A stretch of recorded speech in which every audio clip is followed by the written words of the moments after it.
Welcome back, fellow seekers of the shadows.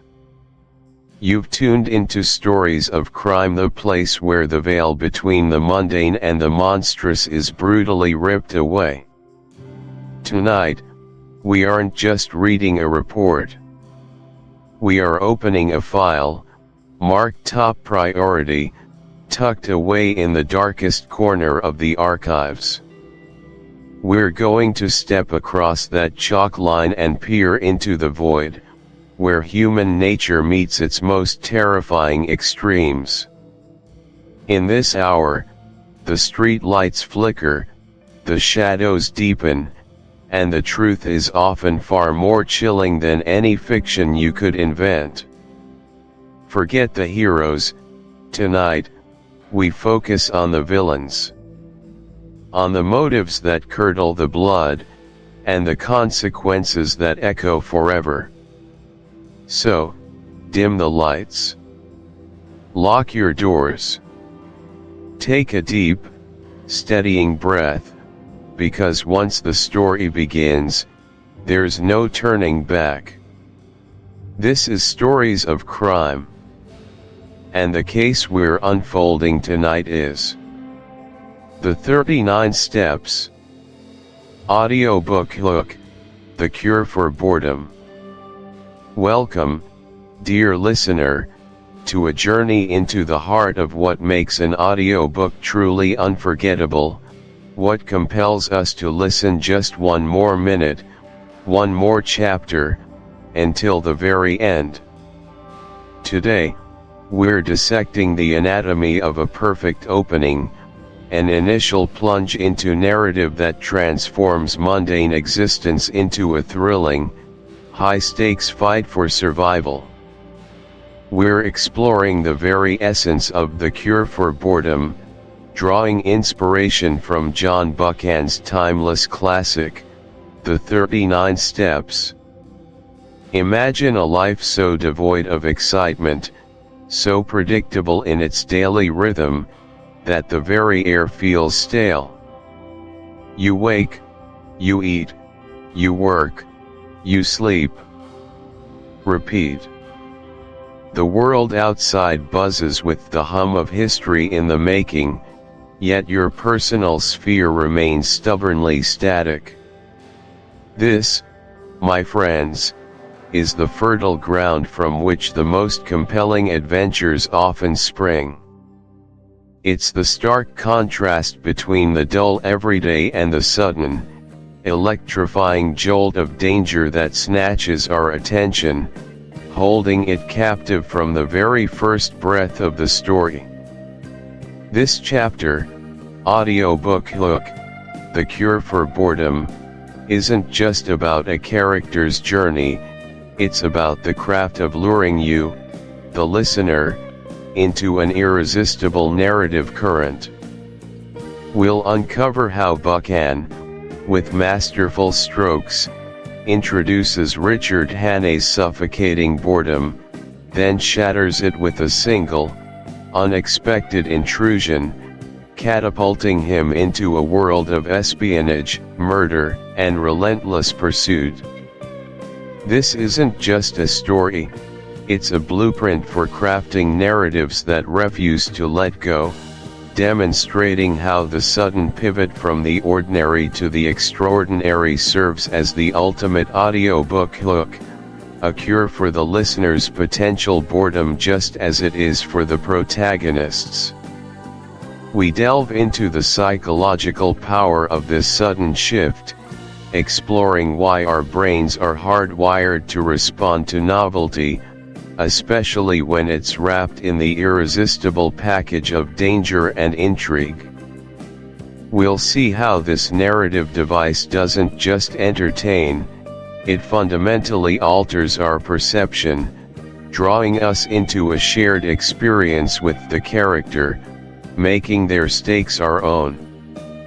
It's about creating an immediate, visceral connection that transcends mere storytelling and becomes an immersive journey, a potent antidote to the passive act of listening, transforming it into an active, engaged participation in a world far removed from our own daily routines.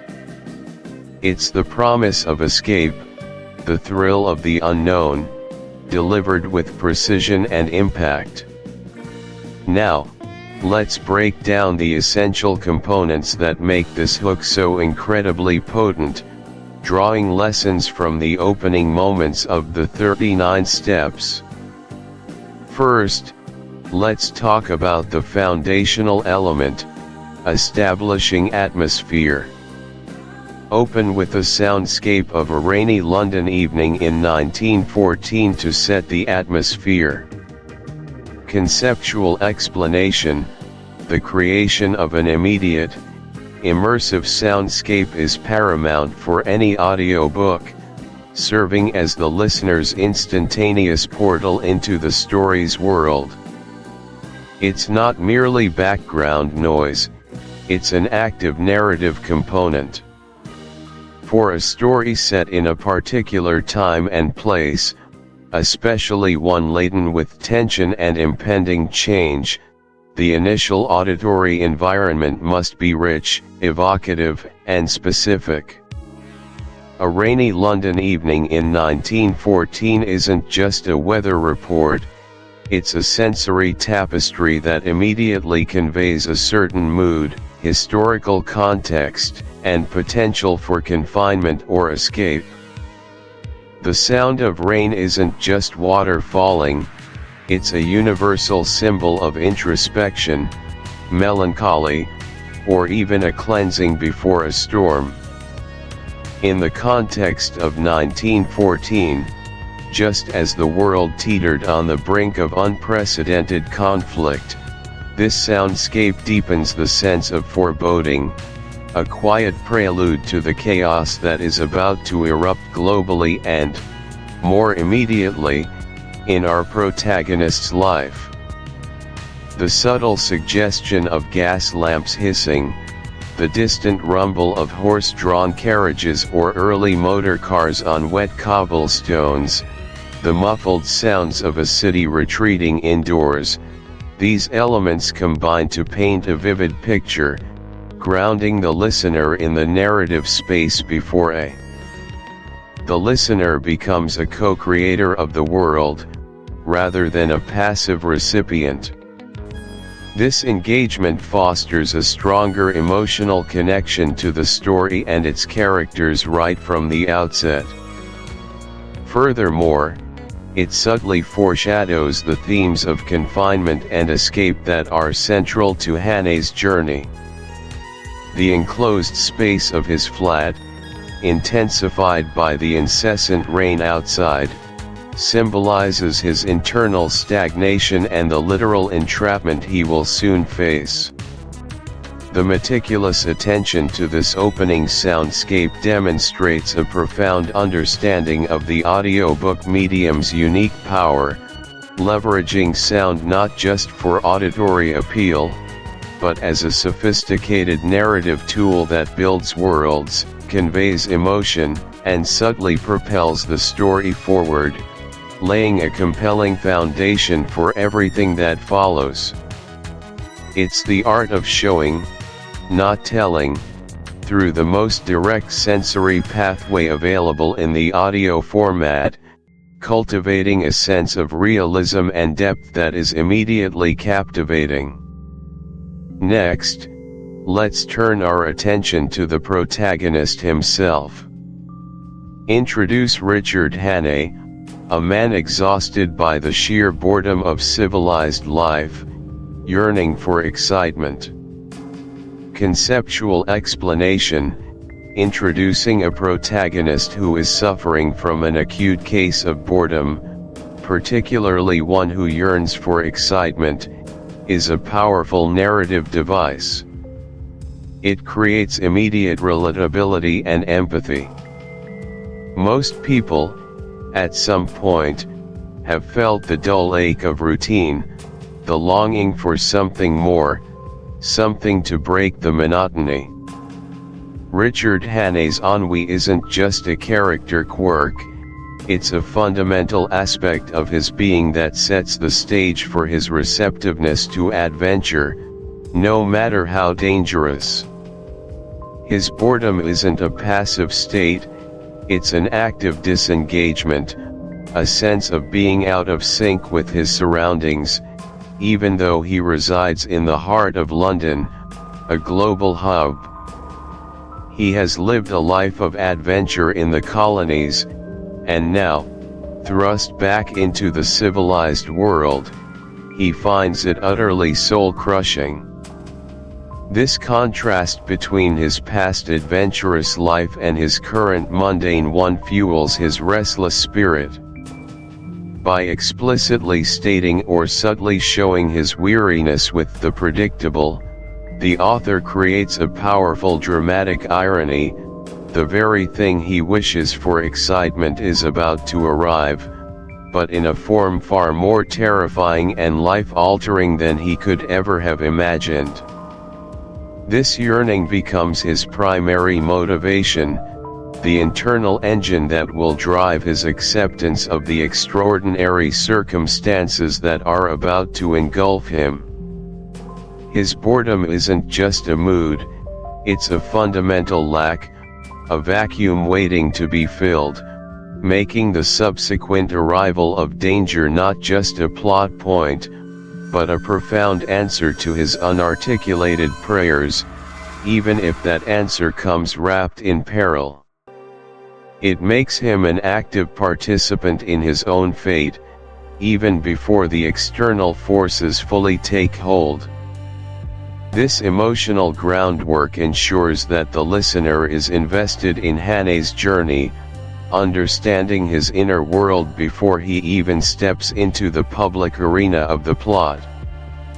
Real-world practical example, we hear Hannay's internal monologue, perhaps delivered with a weary, resigned tone by the narrator or the character himself. Another London evening. The same four walls. The same predictable sounds of the city, muffled by the rain. I had faced lions in Africa, dodged bullets in the veldt, and here I was, trapped by tea calls and polite conversation. The frustration in his voice would be palpable.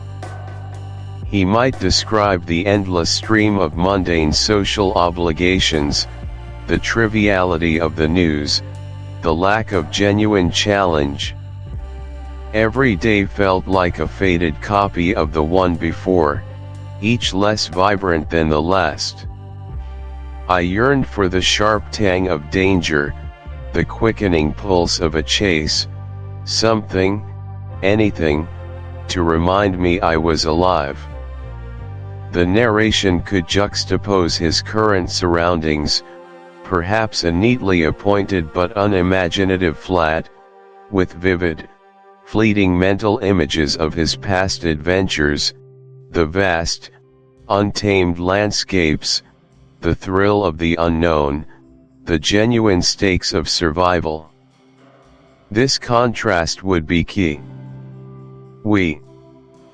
The specificity of the character, an American spy, and his emotional state terrified are crucial details that add weight and immediate credibility to the unfolding drama, demanding the listener's full attention and curiosity about what brought this man to Hannay's door.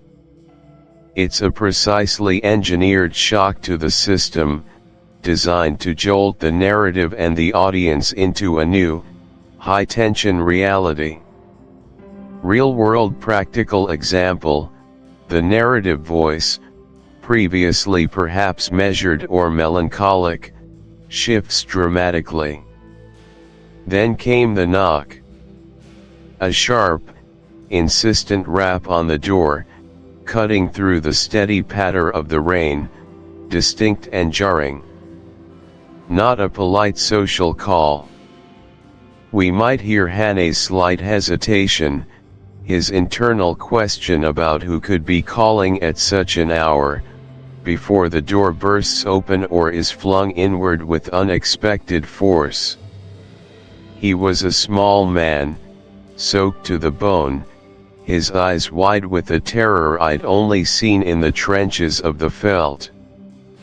The description would emphasize Scudder's disheveled appearance, his trembling hands, the wildness in his eyes.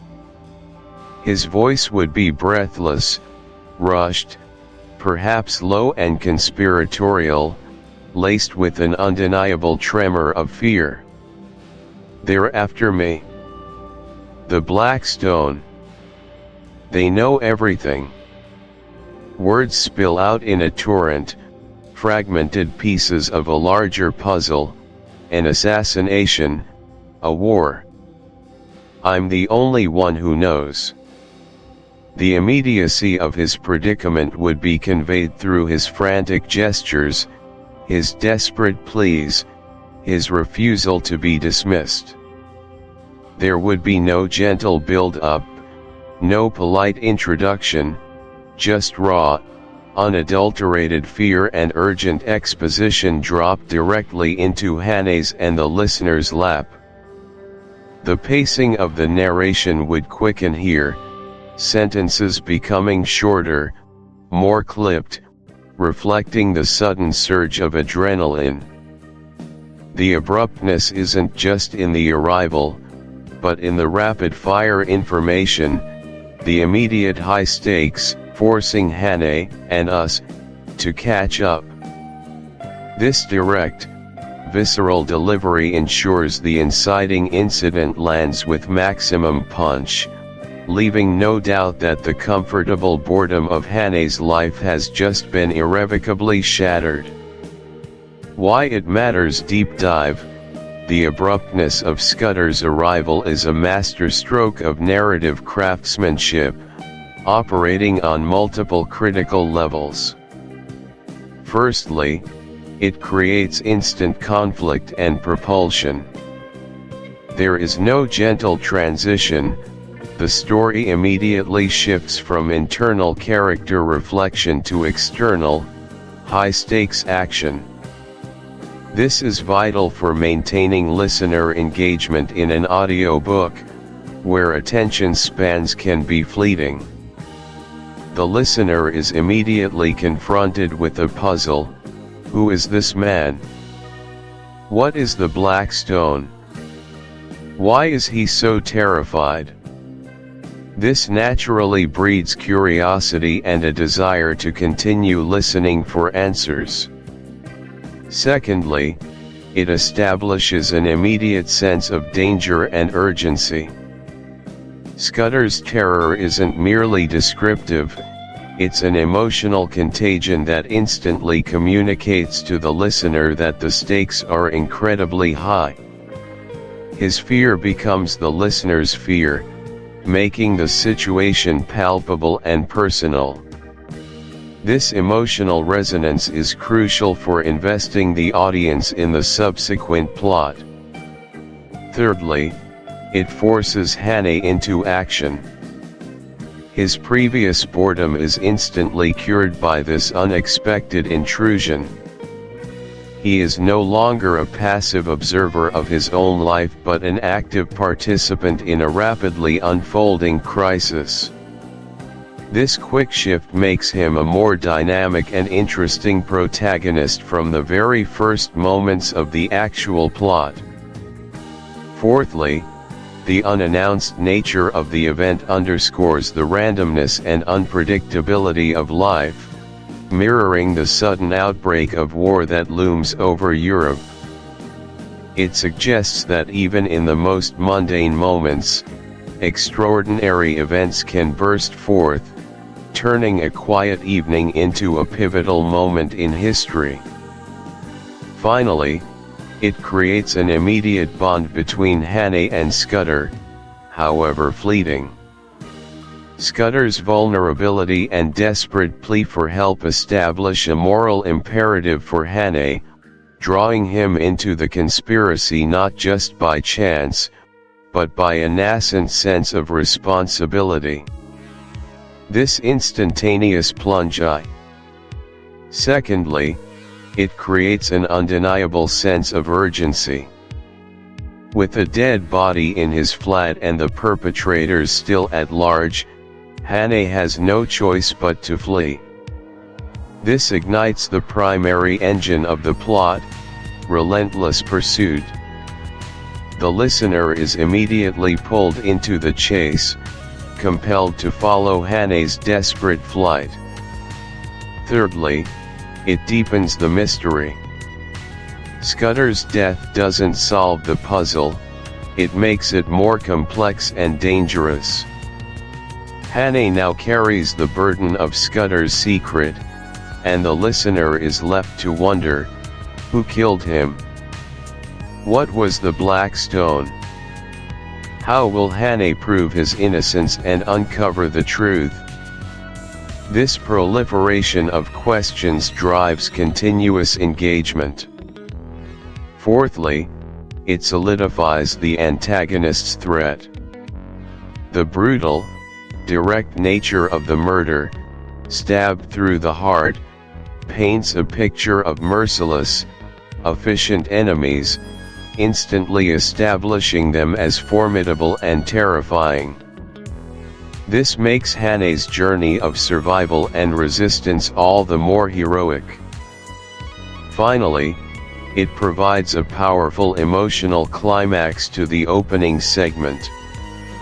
The shock and horror of the discovery resonate deeply, creating a lasting impression and ensuring that the listener is thoroughly invested in Hannay's fate. This brutal twist is not just a plot device, it's a testament to the author's understanding of psychological suspense, delivering a gut-wrenching moment that irrevocably sets the stage for a thrilling, relentless adventure, securing the audiobook hook with an iron grip and compelling the listener to continue their immersive journey. It's the moment the abstract threat becomes terrifyingly concrete, launching the story into irreversible motion. Now, we've covered the core elements of this powerful audiobook hook, but it's equally important to understand where things can go wrong. To truly master the art of the compelling opening, we must also examine common pitfalls. Common mistakes in crafting an audiobook hook and initial chapter setup. Mistake 1: underestimating the power of sound design. Conceptual explanation. Many aspiring audiobook script writers and producers mistakenly view sound design as a mere embellishment rather than an integral narrative tool. They focus solely on dialogue and narration, neglecting the profound impact that carefully curated soundscapes can have on immersion and emotional resonance. The error lies in assuming that descriptive language alone is sufficient to transport the listener.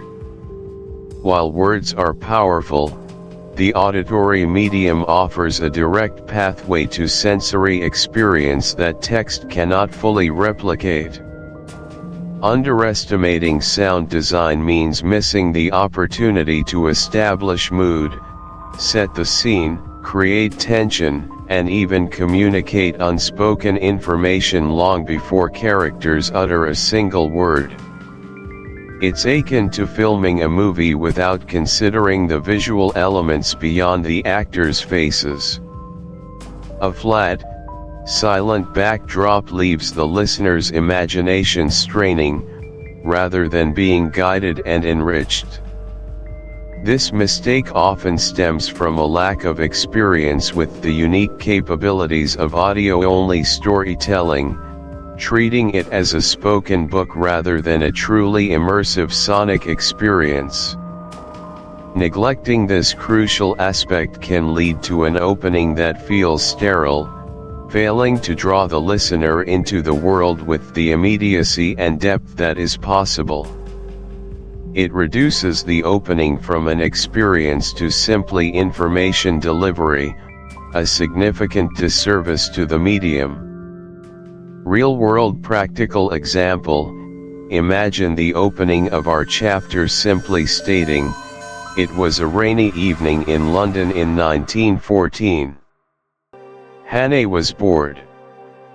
Without the actual sounds of rain, its rhythm, its intensity, its specific dampening effect on city noises, the listener has to work harder to construct the scene in their mind. If there's no distant rumble of traffic on wet streets, no hoot of an owl cutting through the quiet, no subtle creak of old wood in Hannay's flat, the opening loses its specificity and evocative power. The listener might intellectually understand the setting, but they won't feel it. The sound of Scudder arriving without a distinct shar.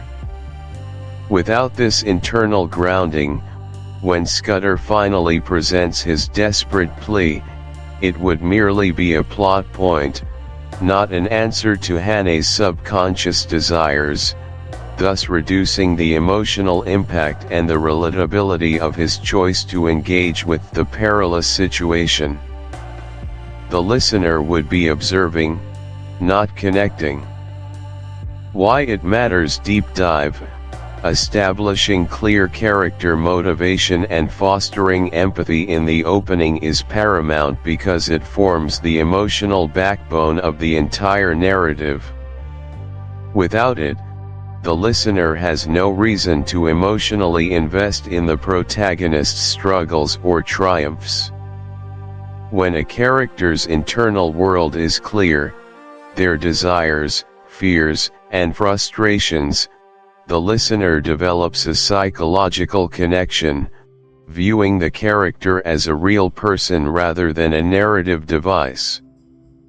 This empathy transforms passive listening into active engagement, as the listener begins to root for, worry about, and identify with the character. In Hannay's case, his boredom isn't just a state, it's a pre-existing condition that primes him for the adventure, making his leap into the unknown not just plausible, but emotionally satisfying. His yearning for excitement means that when danger arrives, it's not just an external threat but also an answer to an internal longing, creating a powerful synergy between character and plot. This deepens the stakes, as the listener is invested not just in what happens, but in how it affects a character they understand and care about. Without this foundational empathy and clear motivation, the plot, no matter how thrilling, risks feeling hollow and ultimately forgettable. It's the difference between watching a video game cutscene and genuinely feeling immersed in a character's destiny. The listener needs to be given a reason to care about the hero's plight, and that reason is often found in their most vulnerable, relatable human desires. Mistake 3: over-explaining the inciting incident. Conceptual explanation. A common pitfall, especially in thrillers, is to over-explain the inciting incident. This means providing too much detail, too much backstory, or too much context too early, thereby diluting the mystery, urgency, and impact. The strength of an abrupt inciting incident lies in its suddenness and the questions it immediately generates. When an author feels compelled to immediately clarify every aspect, who Scudder is, his complete history, the full scope of the Blackstone conspiracy, the geopolitical implications, it slows down the narrative momentum, overloads the listener with information, and preempts the organic unfolding of discovery. The listener is meant to be intrigued, not fully informed. The joy of a good mystery is in piecing together the clues alongside the protagonist. Over-explanation treats the listener as unintelligent, needing every dot connected, which saps the narrative of its dynamism and mystery. It transforms an exciting plunge into a tedious guided tour, removing the thrill of the unknown and the satisfaction of discovery. Effective storytelling often withholds information, creating suspense, and encouraging active participation from the audience. Real-world practical example: instead of Scudder delivering fragmented, desperate warnings like "They're after me," the Blackstone, "They know everything," an over-explained version might have him launch into a detailed monologue: "My name is Franklin Scudder. I am an American operative for a covert intelligence agency. For the past 3 months, I've been tracking a dangerous organization known as the Blackstone, which is a network of German spies planning to assassinate a Greek dignitary to destabilize the Balkans and trigger a global war. My contact, a man named Henderson, was compromised yesterday, and I barely escaped their safe house in Whitechapel." This level of detail, while informative, would utterly destroy the urgency and mystery of the scene. Hannay and the listener would be bombarded with exposition, rather than being drawn into a frantic, high-stakes situation where information is scarce. And major plot points, especially those that drastically alter the protagonist's life, must be given space to resonate emotionally.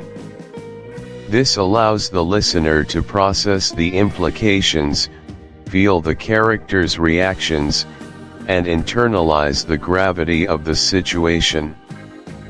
When emotional beats are rushed, the listener remains detached.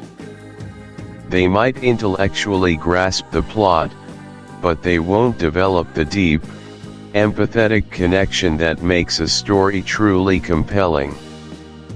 This leads to a shallower understanding of the characters' motivations and a reduced investment in their survival. Furthermore, the emotional aftermath of a shocking event is often what drives character development and fuels subsequent decisions. If Hannay's fear, shock, and determination are not properly conveyed after Scudder's death, his transformation into a desperate fugitive feels less earned and less powerful. It's the processing of trauma, fear, and urgency that humanizes the character and makes their journey relatable. By allowing these moments to breathe, through internal monologue, descriptive narration, and even pauses in the sound design, the author deepens the listener's immersion, solidifies their emotional bond with the protagonist, and ensures that the high stakes of the narrative are felt, not just understood. It's the difference between a simple statement of fact and a profound, shared experience of terror and desperation. Mistake 5. Neglecting the urgency of the on-the-run premise. Conceptual explanation: once the protagonist is forced on the run, the narrative must immediately convey a pervasive sense of urgency and threat.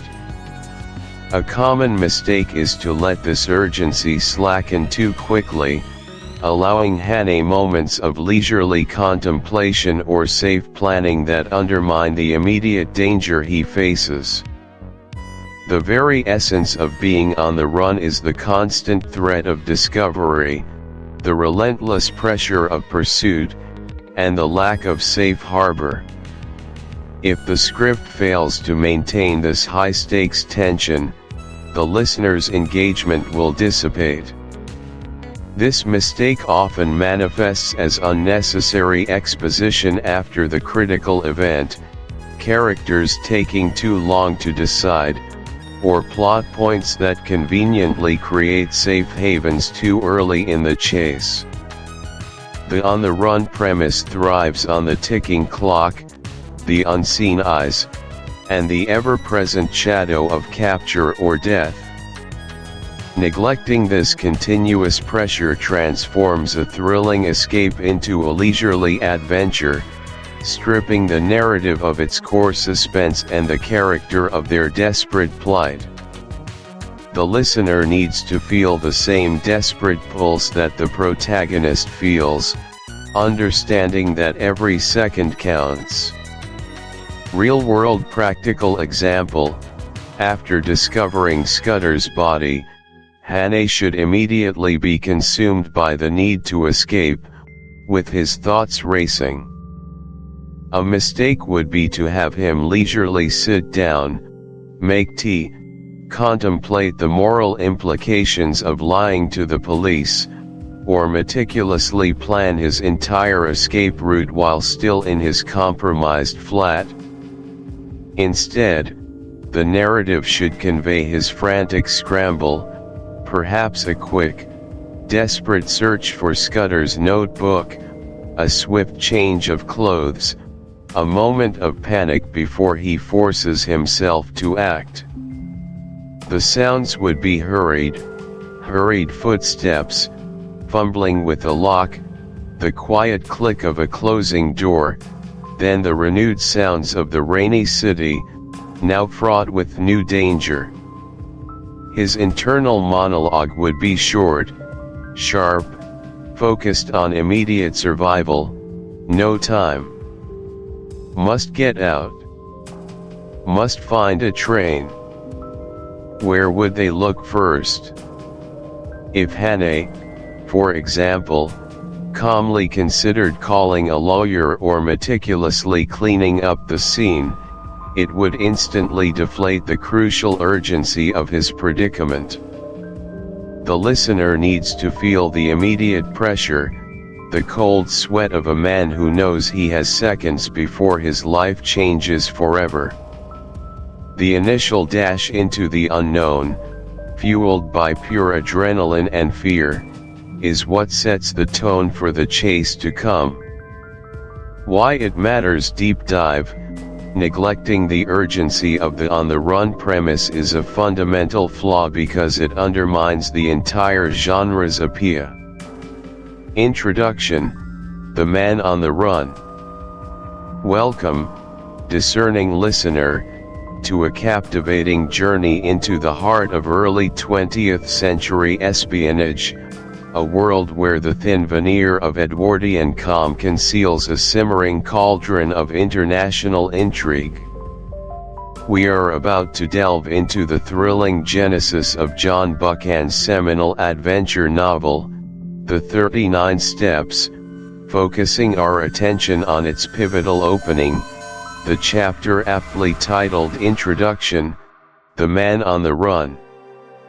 This isn't just a story, it is an experience, an electrifying plunge into a life irrevocably altered by a chance encounter, where the mundane unravels into the utterly extraordinary, and a man's survival hinges on his wits and his ability to disappear.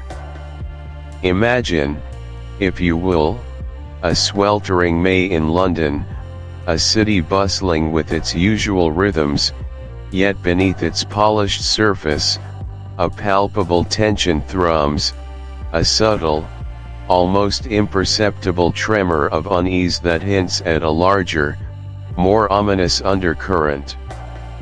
Our protagonist, Richard Hannay, a man of action and a veteran of South African adventures, finds himself suffocated by the indolence of London life. He yearns for excitement, for something to stir the blood and challenge the mind.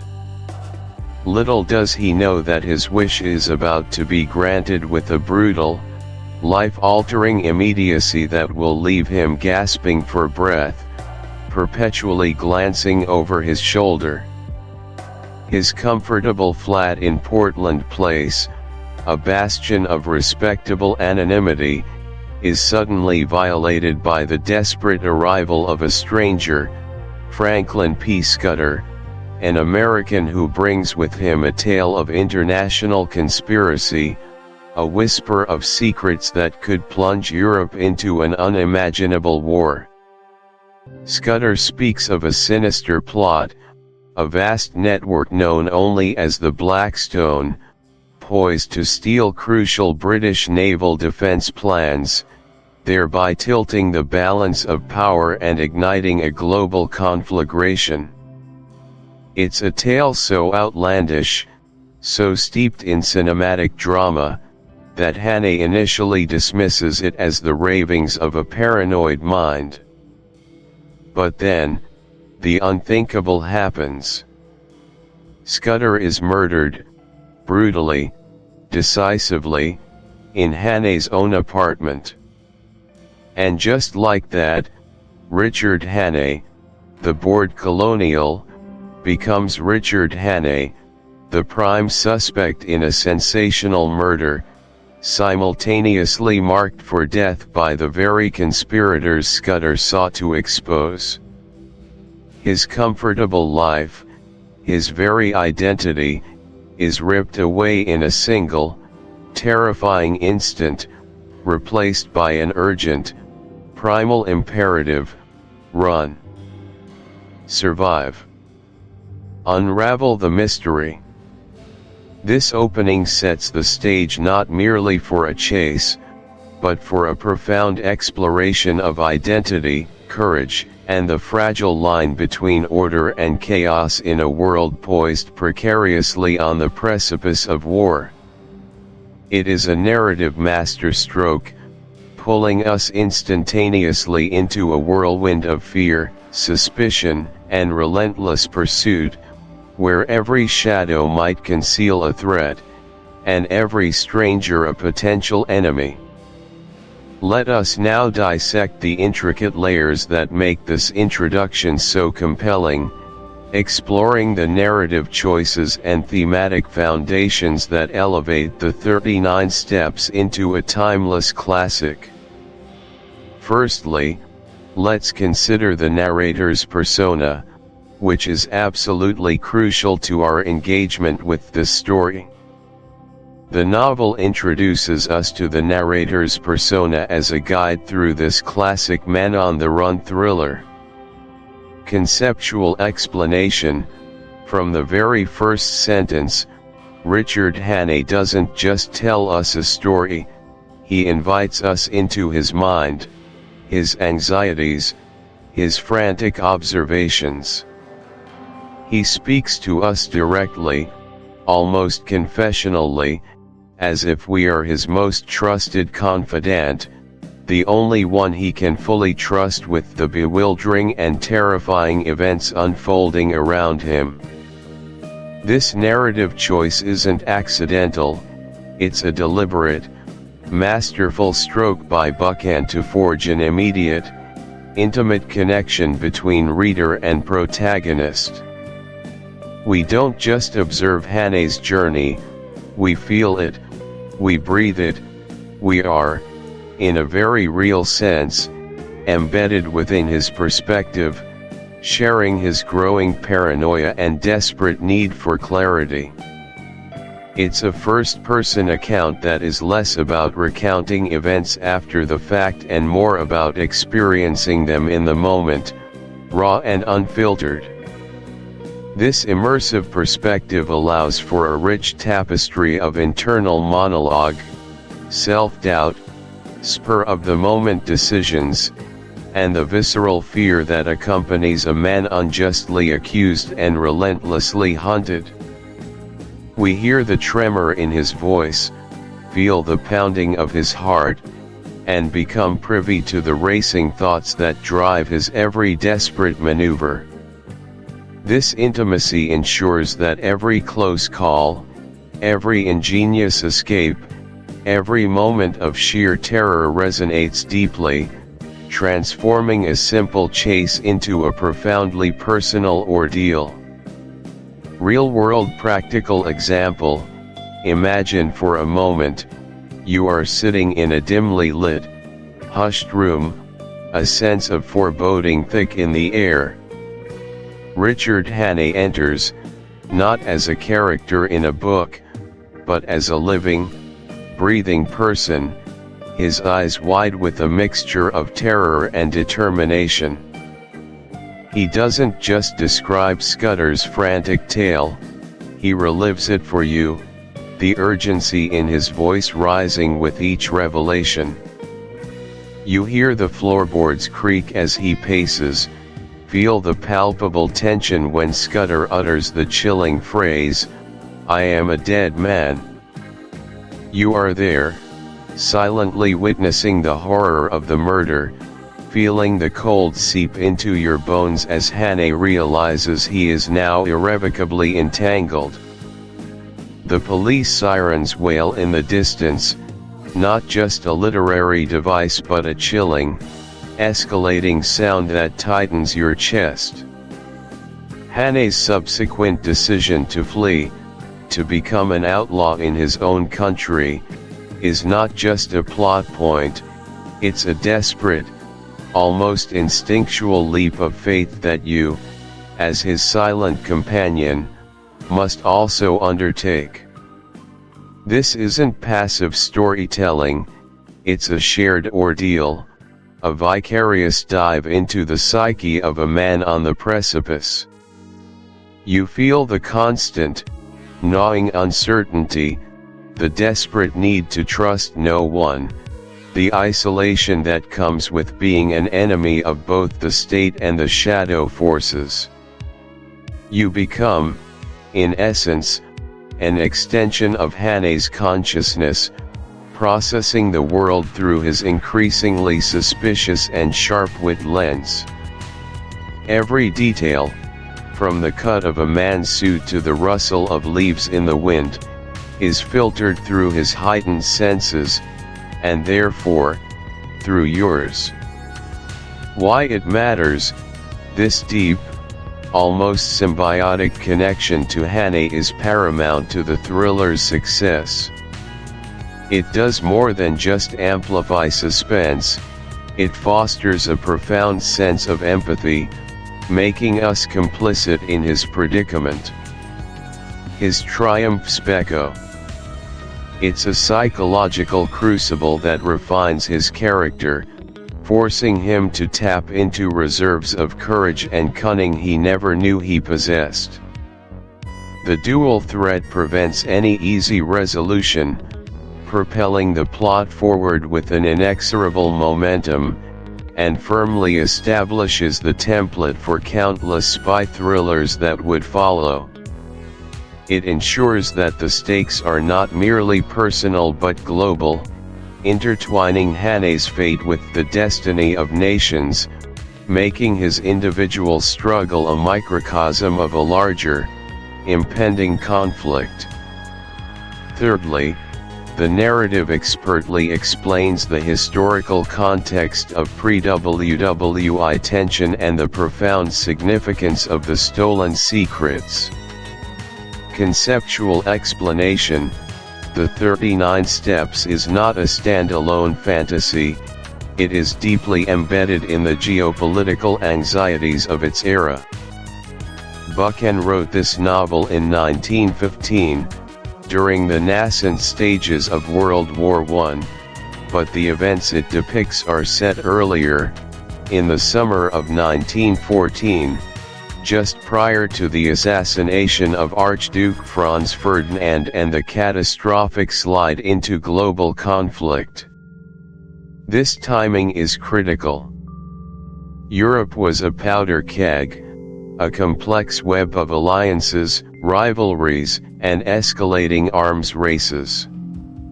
Great Britain, an island nation, viewed its naval superiority as its lifeblood, its primary defense against invasion and its means of projecting power globally. The concept of stolen secrets, particularly those pertaining to naval defense, would have resonated with an almost visceral fear among the British populace. Scudder's frantic revelations about the Blackstone attempting to acquire these secrets tap directly into the widespread paranoia of German espionage and sabotage that permeated British society at the time. The idea that foreign agents could infiltrate the highest echelons of government and military, compromise national security, and precipitate war, was not some far-fetched notion, but a very real and pressing concern. The story thus grounds its fictional thrills in the very tangible anxieties of a continent teetering on the brink. Real-world practical example: to truly appreciate the weight of Scudder's revelations, one must cast their mind back to the early 20th century. Imagine the newspapers of the day, rife with reports of a burgeoning naval arms race between Britain and Imperial Germany. The launching of each new dreadnought, a formidable battleship, was meticulously tracked, and the public was acutely aware of the delicate balance of power. Kaiser Wilhelm II, with his ambitious and often bombastic rhetoric, was perceived as a genuine threat to British imperial interests and global stability. There was a palpable fear of secret agents, often caricatured but nonetheless a source of deep anxiety, working to undermine British industrial and military might from within. The notion that a syndicate of spies could acquire the entire complete scheme of British naval defence, the intricate plans, the strategic deployments, the very core of national security, was not mere sensationalism. It represented the ultimate nightmare for a nation whose prosperity and safety depended utterly on its command of the seas. These weren't abstract blueprints, these were the blueprints for survival. If Germany, or any hostile power, obtained these, they could potentially neutralize Britain's primary defense, making an invasion or a devastating naval defeat a terrifyingly real possibility. The theft of these secrets, therefore, was not merely a matter of industrial espionage, it was an act of war, a prelude to an unimaginable conflict. The very air was thick with tension, with alliances shifting, declarations being exchanged, and the quiet hum of machinery in armament factories growing louder. The populace felt the encroaching shadows of war, and stories like the 39 Steps gave a terrifying face to those anxieties. Why it matters? This historical context is vital because it transforms what might otherwise be a fantastic adventure into a chillingly plausible scenario. It imbues the story with gravitas, making the stakes feel genuinely apocalyptic. Buchan taps into the sea. Why it matters? The geographical shifts are fundamental to the narrative's power. They underscore the sheer scale of Hannay's predicament and provide a tangible framework for his evolution. The stark contrast between the urban menace of London and the wild freedom and equally wild dangers of the Scottish moors highlights his reliance on sheer ingenuity and his capacity for adaptation. It's a journey that tests every facet of his being, his physical endurance, his mental fortitude, his ability to improvise under extreme pressure, and his moral compass. Each new landscape presents a fresh set of challenges and opportunities, preventing the chase from becoming monotonous. More profoundly, this journey is not just about evading capture, it's about a man rediscovering himself, shedding the ennui of his previous life, and finding purpose in an extraordinary, terrifying mission. It's through this relentless traversal of landscapes that Hannay's character truly shines, demonstrating that survival isn't just about physical flight, but about an unyielding spirit and an unshakable belief in justice, even when the odds are stacked overwhelmingly against him. The journey becomes a metaphor for the profound transformation he undergoes, from a disillusioned civilian to a hardened, resourceful agent of counterintelligence, proving himself capable of navigating any terrain, any threat, to protect the very fabric of his nation. For those eager to fully immerse themselves in the intricate dance of deception and pursuit that defines this chapter, and indeed, the entire novel, I propose an enrichment exercise. It's designed to heighten your analytical skills and deepen your appreciation for Buchan's masterful storytelling. As you listen to or read Introduction, The Man on the Run, pay close attention to the subtle cues and narrative choices that craft this immediate sense of urgency and danger. Mental exercise for the listener: become a narrative detective. Firstly, focus on sensory immersion. As Hannay recounts his initial boredom and then the sudden, shocking arrival of Scudder, try to consciously identify all the sensory details Buchan provides. What does Hannay hear, see, smell, or even feel? Does he describe the clammy heat of London, the reek of stale tobacco in his flat, the dull thud of a closing door? These are not mere decorative phrases, they are carefully chosen elements designed to pull you into Hannay's immediate environment and emotional state. How do these sensory inputs shift from the mundane to the terrifying once Scudder reveals his story and then is murdered? Notice the shift in the narrator's tone from detached observation to visceral, almost breathless recounting. This exercise will help you understand how atmosphere and emotional resonance are built through seemingly small descriptive choices. Secondly, hone in on preemptive threat assessment. Buchan plants subtle seeds of suspicion and danger even before the full scope of the conspiracy is revealed.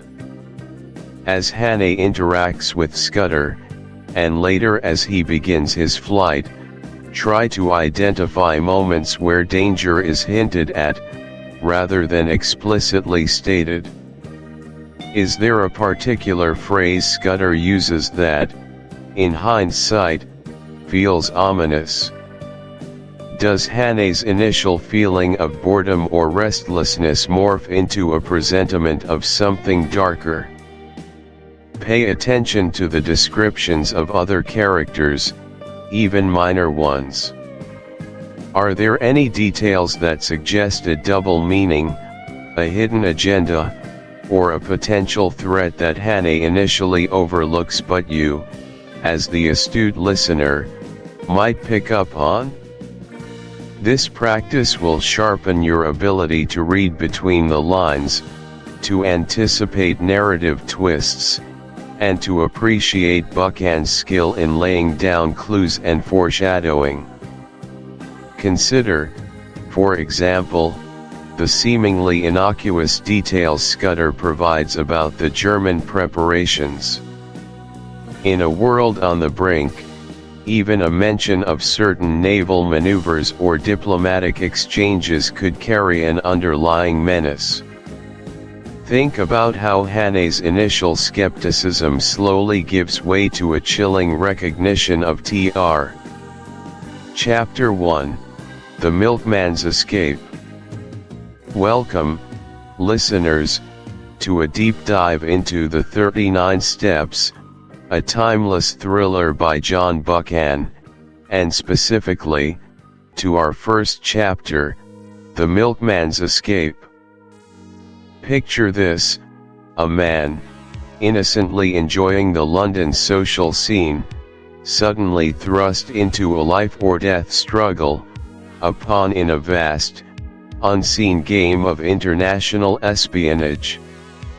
Our protagonist, Richard Hannay, finds himself in an unimaginable predicament, his flat under surveillance, his life hanging by a thread, all because he harbored a man who was murdered under his roof, a man who spoke of a sinister plot. Now, Hannay is not only a witness but a suspect, a marked man. This chapter is a masterclass in ingenuity and the desperate instinct for survival. It details Hannay's astonishingly clever escape from his watched apartment, a feat of quick thinking and resourcefulness, and his subsequent frantic flight north, towards the rugged, isolated safety he hopes to find in Scotland.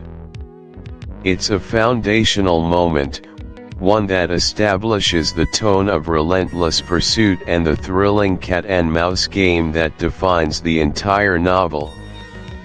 Let's begin by dissecting the first crucial element of Hannay's escape, his transformation into a milkman to slip past the watchers outside his flat.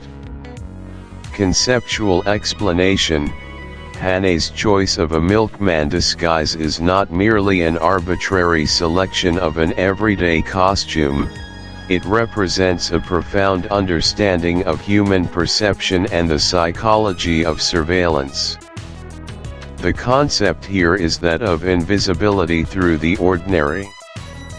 When one is being actively hunted, the natural inclination might be to adopt a dramatic, unusual disguise, something that stands out, paradoxically hoping it will divert attention. However, Hannay, with his military background and innate strategic mind, grasps that the most effective way to evade detection when under intense scrutiny is to become so utterly mundane, so utterly expected within a routine, that he ceases to register as a threat or even as an individual of interest.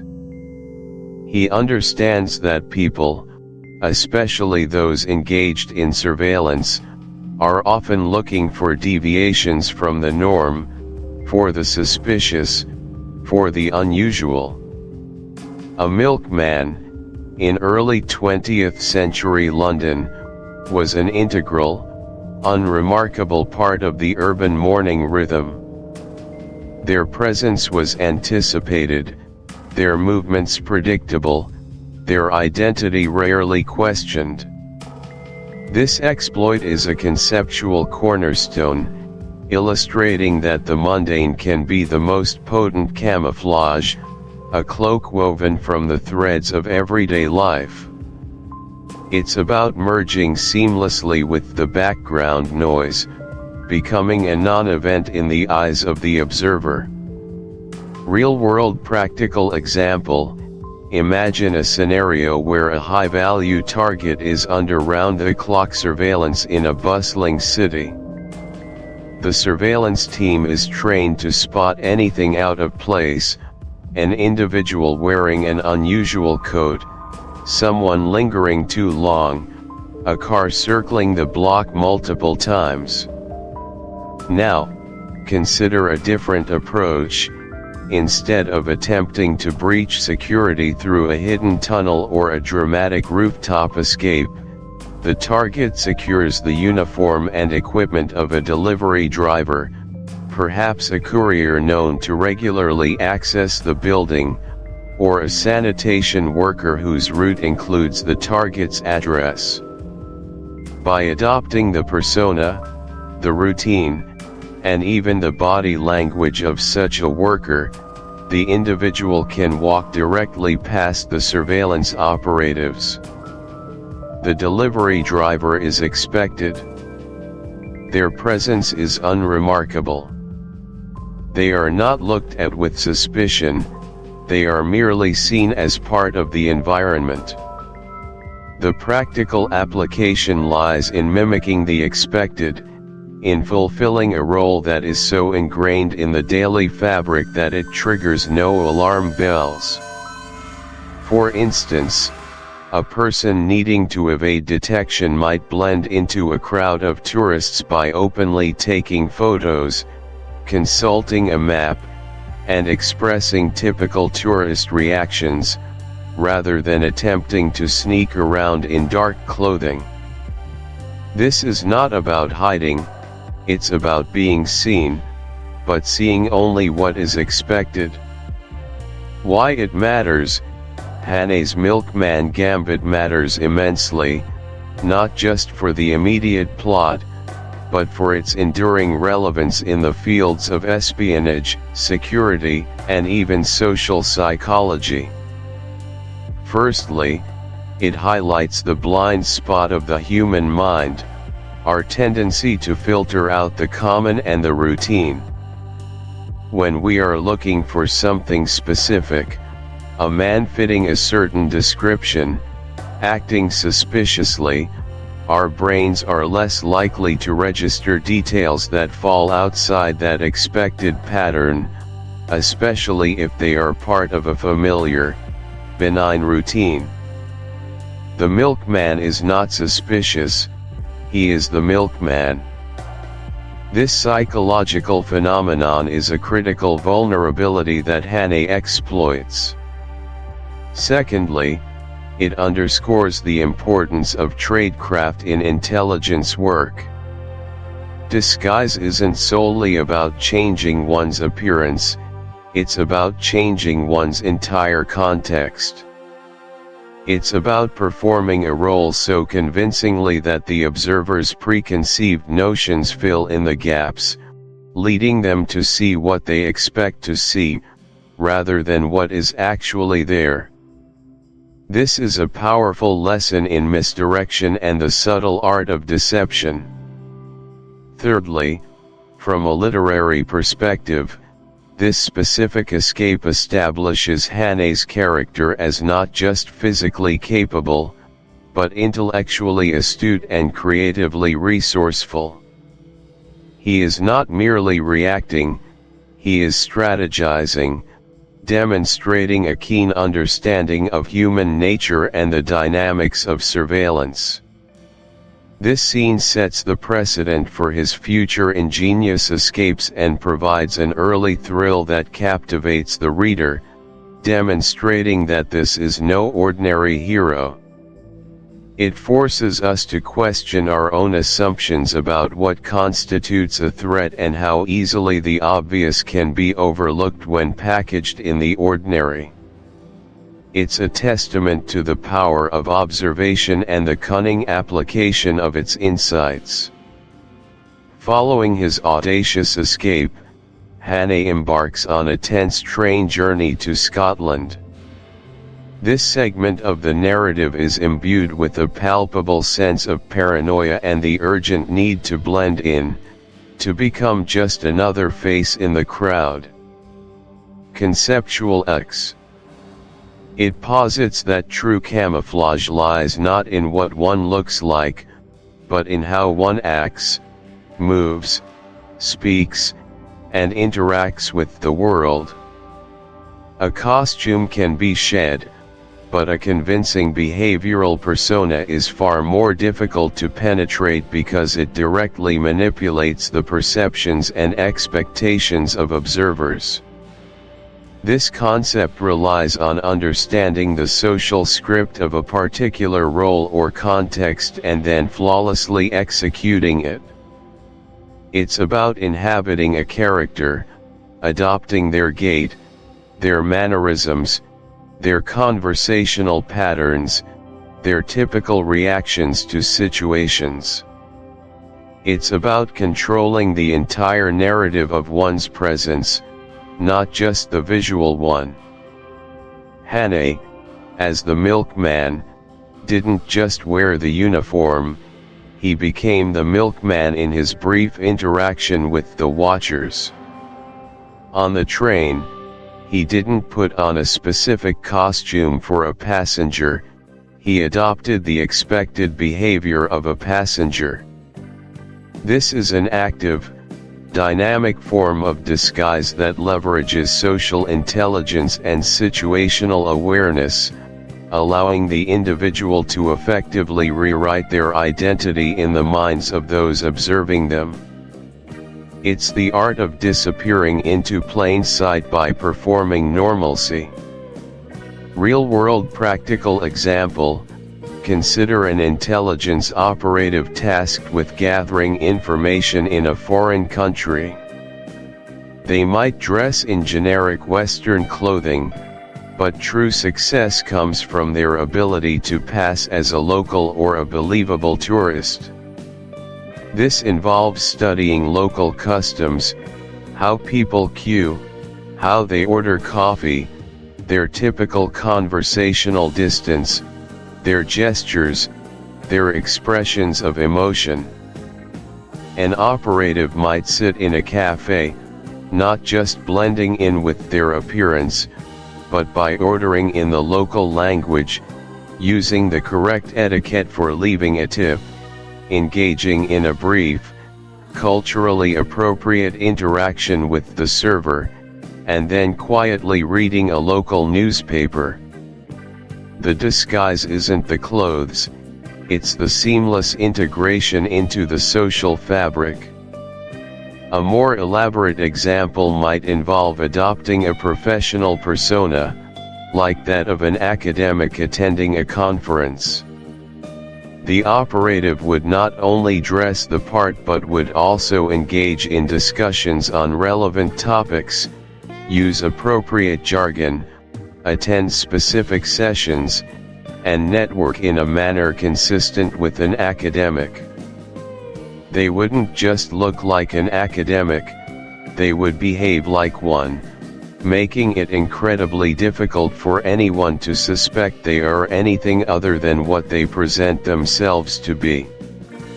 The authenticity of the behavior creates a shield that is often more robust than any physical disguise.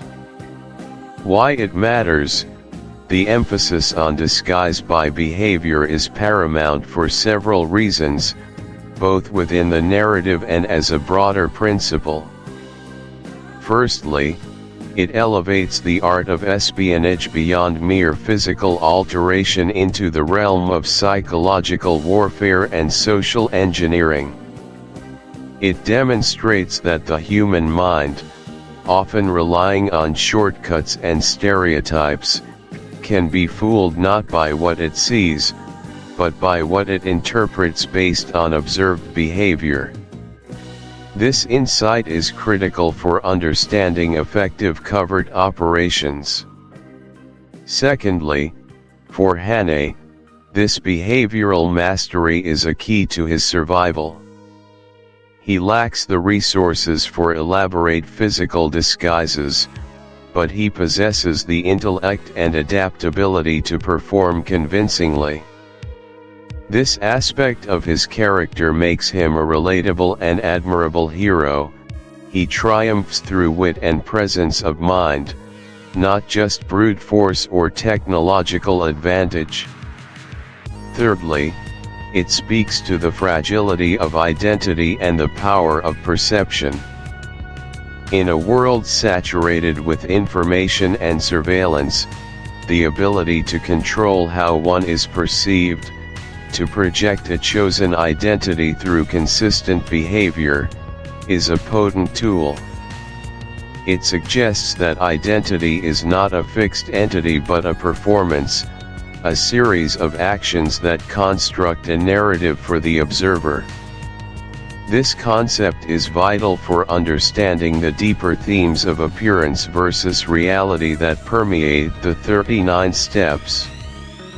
It teaches us that our assumptions about others are often based on superficial cues, and a skilled manipulator of behavior. This will further illuminate the brilliance of his actions. Common mistakes related to this chapter: 1. Over-reliance on an elaborate disguise. The mistake. Many amateur evaders believe that the more outlandish or comprehensive their disguise, the more effective it will be. Think of a fake mustache, a wig, dark glasses, or an entirely different wardrobe. The assumption is that by changing one's appearance dramatically, one becomes unrecognizable. Why it's a mistake?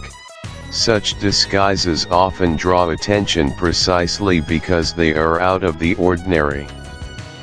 They can look forced, unnatural, and invite closer scrutiny. If one's walk, posture, or voice don't match the new appearance, the dissonance becomes immediately apparent. Furthermore, elaborate disguises are difficult to maintain and can be uncomfortable or restrictive, further impacting natural behavior. They suggest a deliberate attempt to conceal, which is exactly what a pursued individual wants to avoid. How Hannay avoids it. Hannay's milkman disguise is brilliant in its simplicity and its integration into a known social role. It's not an elaborate transformation, it's an assumption of an expected identity. He doesn't try to look like a different person, but rather a typical type of person. His costume is a uniform that comes with its own set of assumed behaviors, which he adopts. This minimizes the psychological load of maintaining the disguise and maximizes its believability. He doesn't invent a new persona, he borrows a commonplace one. Too panicked, erratic behavior. The mistake. Under intense pressure and fear, it's natural to act erratically, make sudden movements, look over one's shoulder constantly, or speak too quickly or hesitantly. This kind of panicked behavior screams guilty or suspicious to any observer, even those not actively looking for you. It's the antithesis of blending in. Why it's a mistake. Human beings are highly attuned to nonverbal cues. Jitteriness, a darting gaze, or an unnaturally fast pace can trigger immediate suspicion. Even if a pursuer doesn't have a clear description, they'll notice someone who doesn't fit the calm, everyday rhythm of public life. In a surveillance situation, panic is a beacon. How Hannay avoids it. While Hannay undoubtedly feels immense internal fear, he maintains a remarkable outward composure. As the milkman, he performs his role with appropriate nonchalance. On the train, he adopts the passive demeanor of a typical passenger. His behavior, though carefully controlled, projects an aura of normalcy, effectively masking his internal turmoil. This emotional discipline is crucial for his survival. He suppresses the immediate instinct to flee wildly and instead channelizes his fear into a calm, calculated performance. 3. Underestimating the power of routine. The mistake. Many might try to escape by doing something entirely unexpected, like climbing out a window or trying to sneak through a back alley where no one usually goes. While these might seem clever, they break the pattern of the environment and might be more noticeable than one assumes, especially if the watchers are covering all possible exits, even the unusual ones.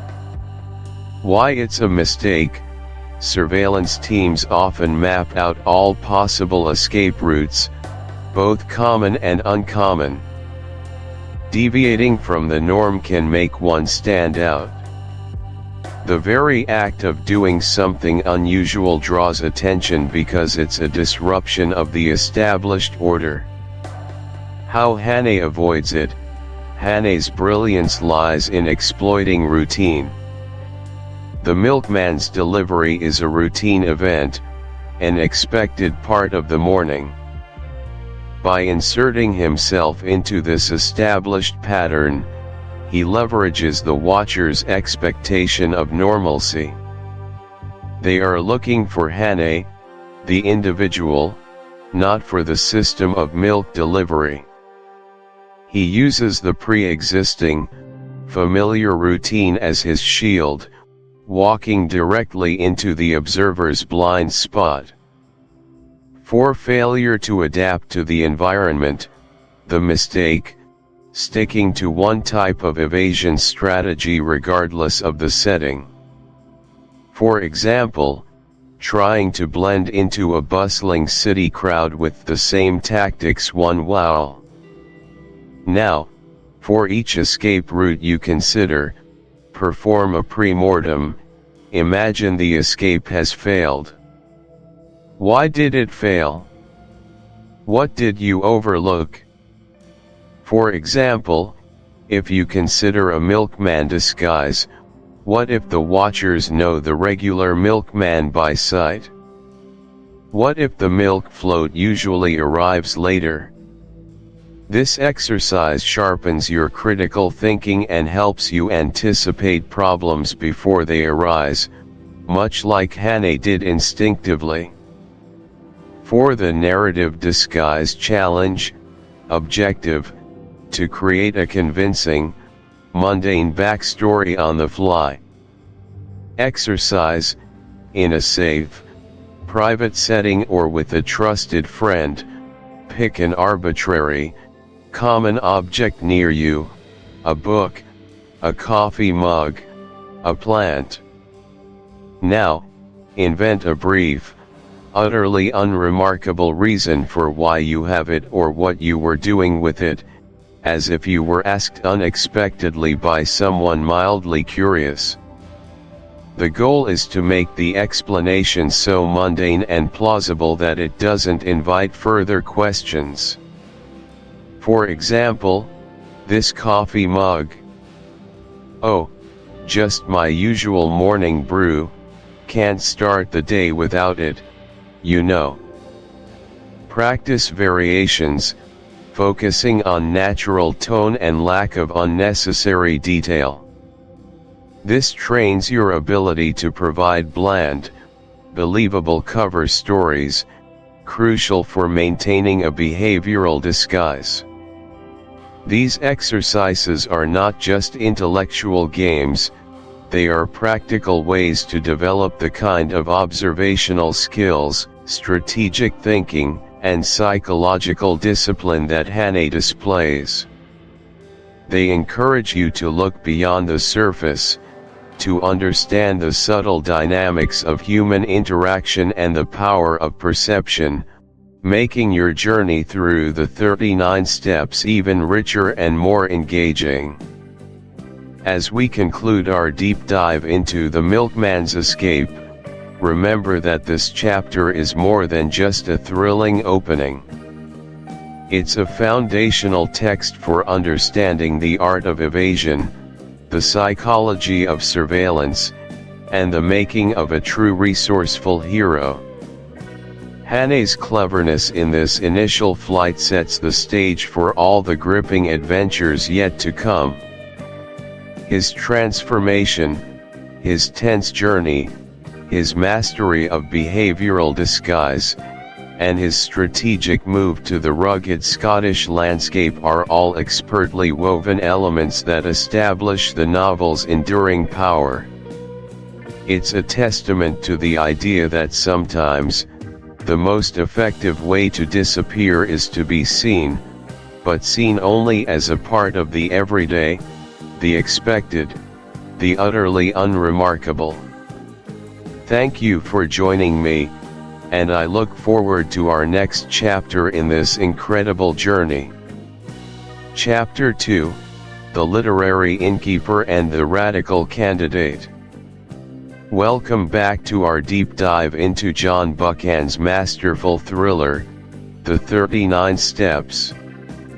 In our last chapter, we peeled back the layers of Richard Hannay's sudden plunge into a world of espionage and danger, leaving him a marked man, fleeing London with a dead man's secret and a nation's fate potentially resting on his shoulders.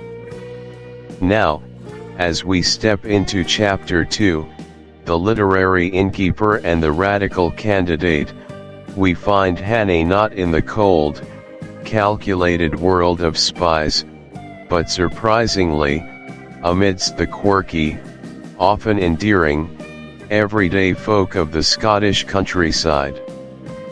This chapter marks a pivotal turn, showcasing how Hannay's survival hinges less on intricate spycraft and more on his innate resourcefulness, a dash of sheer luck, and, crucially, the unexpected kindness and peculiar perspectives of strangers. It's a compelling testament to how, in the direst of circumstances, even the most eccentric locals can become unwitting allies, shaping the course of a thrilling escape and blurring the lines between fiction and reality, danger, and surprising camaraderie. Our first significant encounter in this chapter introduces us to a character who is as much a product of her imagination as she is of the Scottish Highlands, the literary innkeeper. Hannay, desperate for shelter and a moment of respite, stumbles upon her remote establishment, a place seemingly untouched by the urgency of the modern world. Here, the innkeeper, a woman steeped in the romantic narratives of popular fiction, views Hannay's arrival not with suspicion, but through the highly colored lens of her beloved novels. To her, he isn't a fugitive from justice, but rather a classic hero of romance, a man wronged, persecuted, and possessing a mysterious, tragic allure. His disheveled appearance, his haunted eyes, his very air of desperation, all fit neatly into the trope of the nobleman in disguise, the brave adventurer unfairly pursued. She projects onto him the narrative of a Byronic hero, a figure she has encountered countless times within the pages of her well-worn paperbacks, and thus, without questioning his story too deeply, she extends to him not just hospitality, but a deep, unquestioning sympathy and aid. This conceptual idea of narrative projection, where an individual's preconceived notions, often shaped by popular fiction or personal experiences, color their perception of reality and influence their actions, is profoundly evident here. The innkeeper's world is so saturated with tales of daring escapes, hidden identities, and heroic suffering that when a real life, or so she believes, example presents itself, she automatically processes it through that established framework. Her readiness to help is less about objective truth and more about fulfilling a literary archetype she admires, seeing in Hannay a protagonist for her own imagined drama. It's a remarkable instance of how a person's inner world can dramatically impact their engagement with the outer one. To offer a real-world, practical example, consider how celebrity culture often operates. Fans frequently project idealized versions of their favorite stars, overlooking flaws, interpreting actions through a lens of their own making, and defending them fiercely, not necessarily based on fact, but on the constructed persona they've come to admire. Or, think about how a well-told personal story can sway public opinion far more effectively than a barrage of cold, hard facts.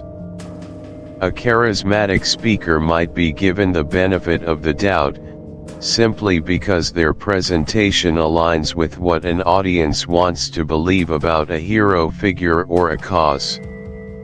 Similarly, the innkeeper's worldview is so steeped in romantic adventure that Hannay, with his mysterious air and evident distress, slots perfectly into her pre-existing mental framework of the persecuted nobleman or the wrongly accused hero. This isn't about logical deduction, it's about emotional resonance and a satisfying narrative fulfillment for her.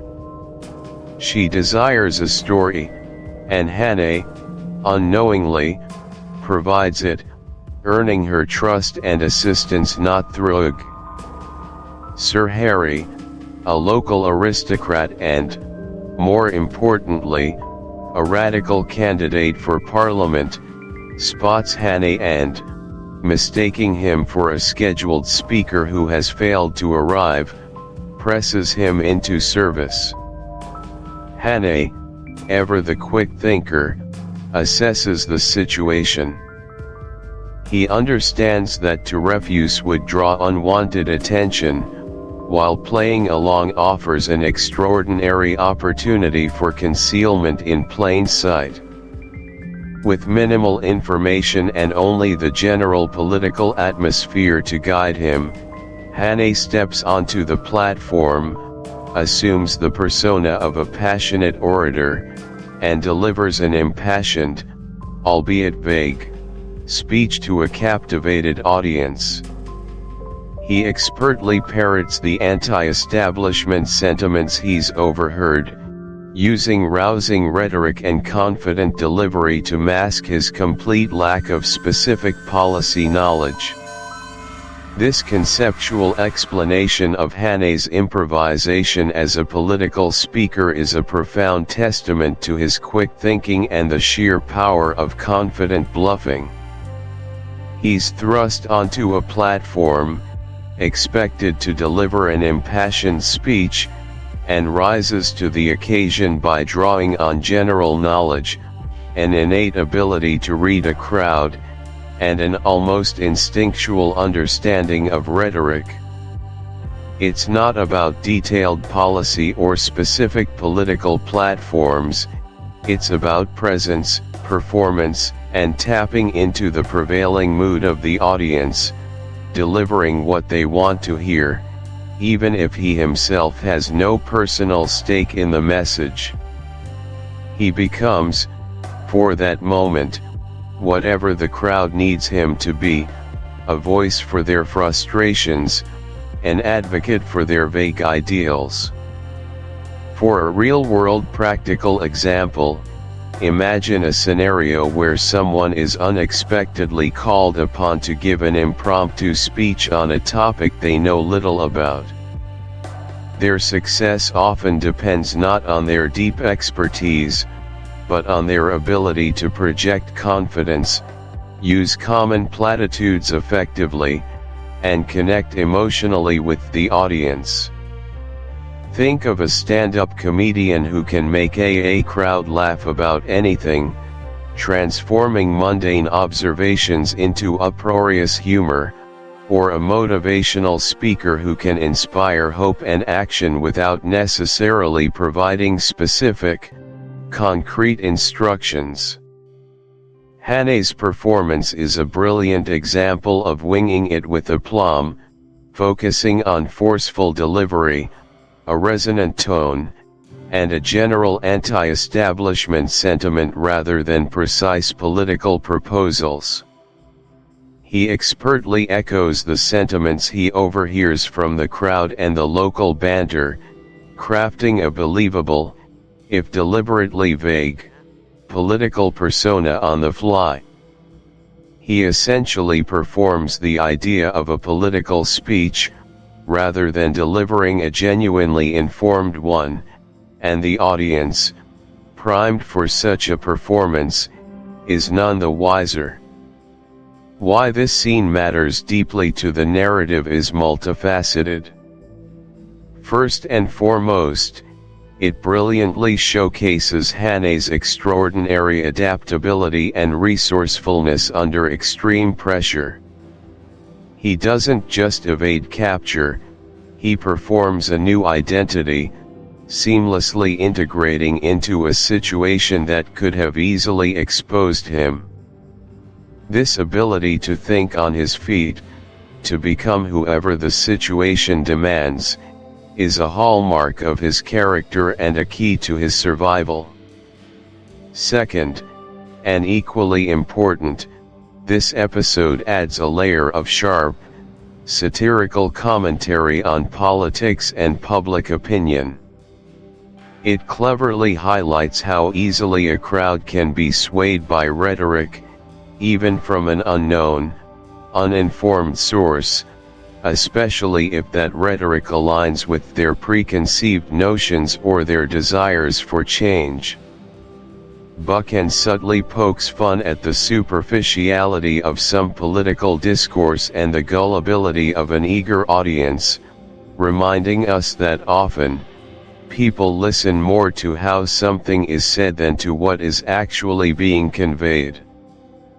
Furthermore, this audacious public spectacle provides Hannay with precious time and an excellent cover, allowing him to put more distance between himself and his relentless pursuers, whose focus would be on tracking a discreet fugitive, not a burgeoning political firebrand.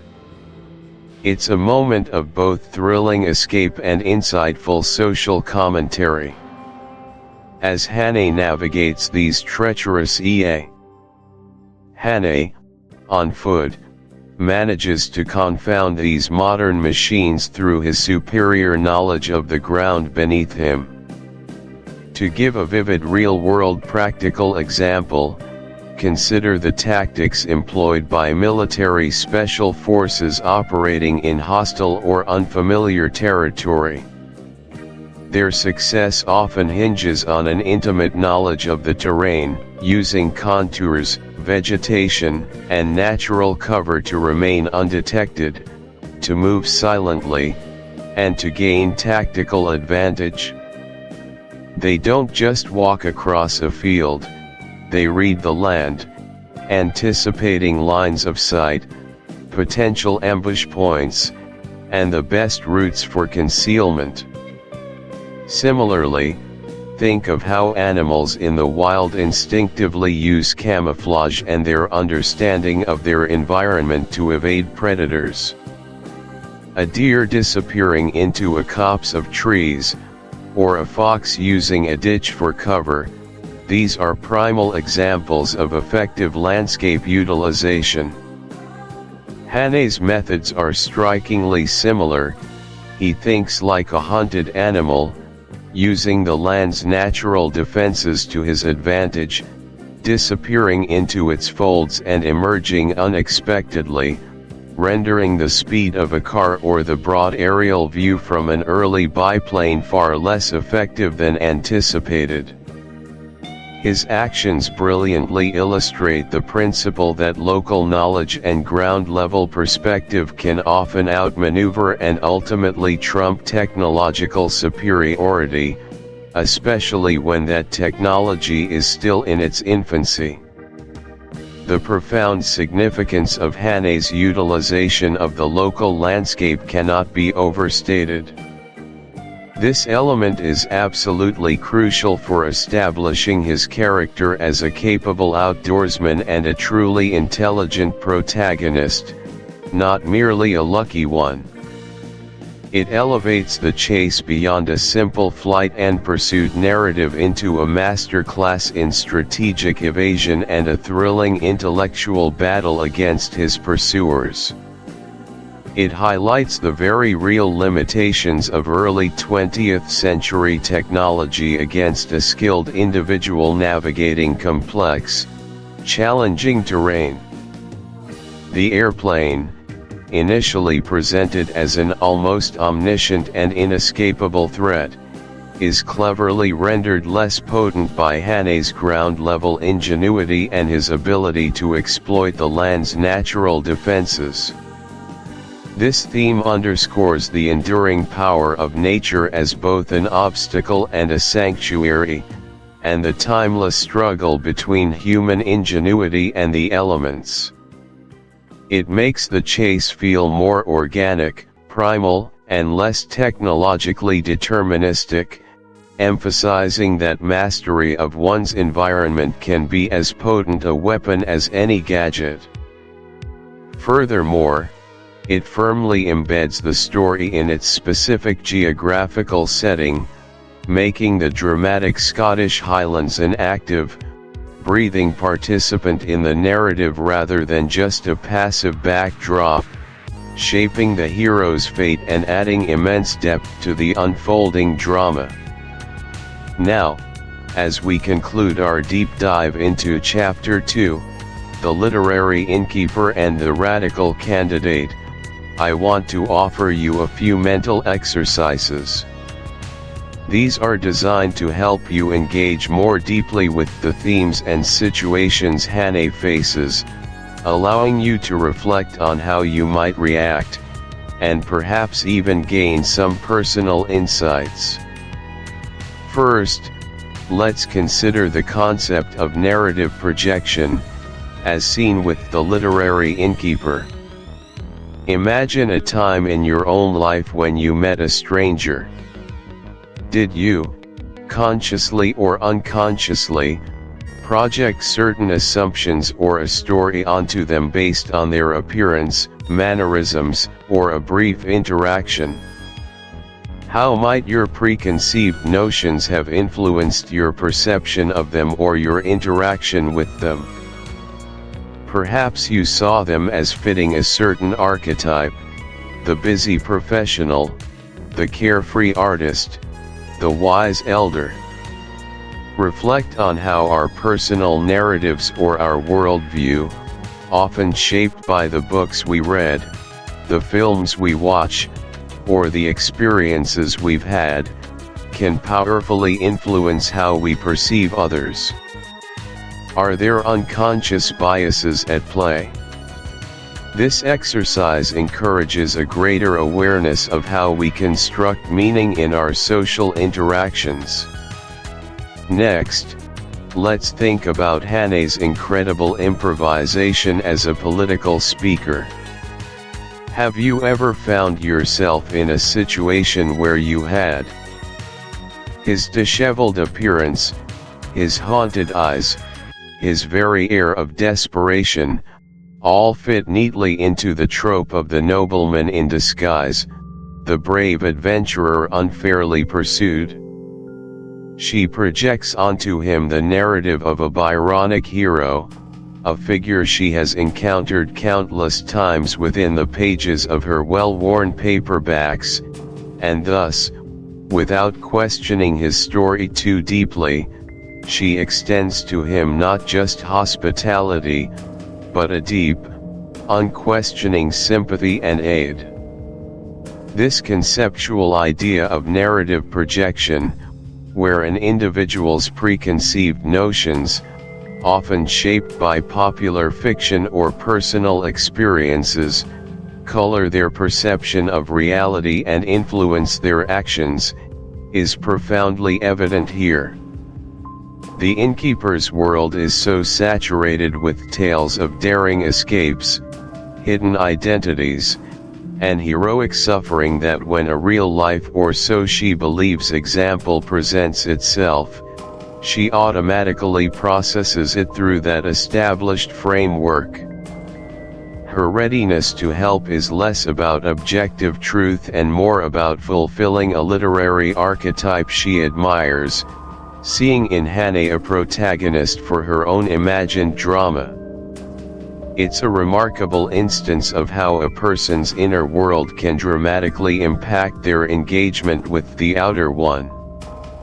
To offer a real-world, practical example, consider how celebrity culture often operates. Fans frequently project idealized versions of their favorite stars, overlooking flaws, interpreting actions through a lens of their own making, and defending them fiercely, not necessarily based on fact, but on the constructed persona they've come to admire. Or, think about how a well-told personal story can sway public opinion far more effectively than a barrage of cold, hard facts. A charismatic speaker might be given the benefit of the doubt, simply because their presentation aligns with what an audience wants to believe about a hero figure. Similarly, the innkeeper's worldview is so steeped in romantic adventure that Hannay, with his mysterious air and evident distress, slots perfectly into her pre-existing mental framework of the persecuted nobleman or the wrongly accused hero. This isn't about logical deduction, it's about emotional resonance and a satisfying narrative fulfillment for her. She desires a story, and Hannay, unknowingly, provides it, earning her trust and assistance not through persuasion, but through serendipitous alignment with her romantic sensibilities. Why this particular encounter matters deeply cannot be overstated.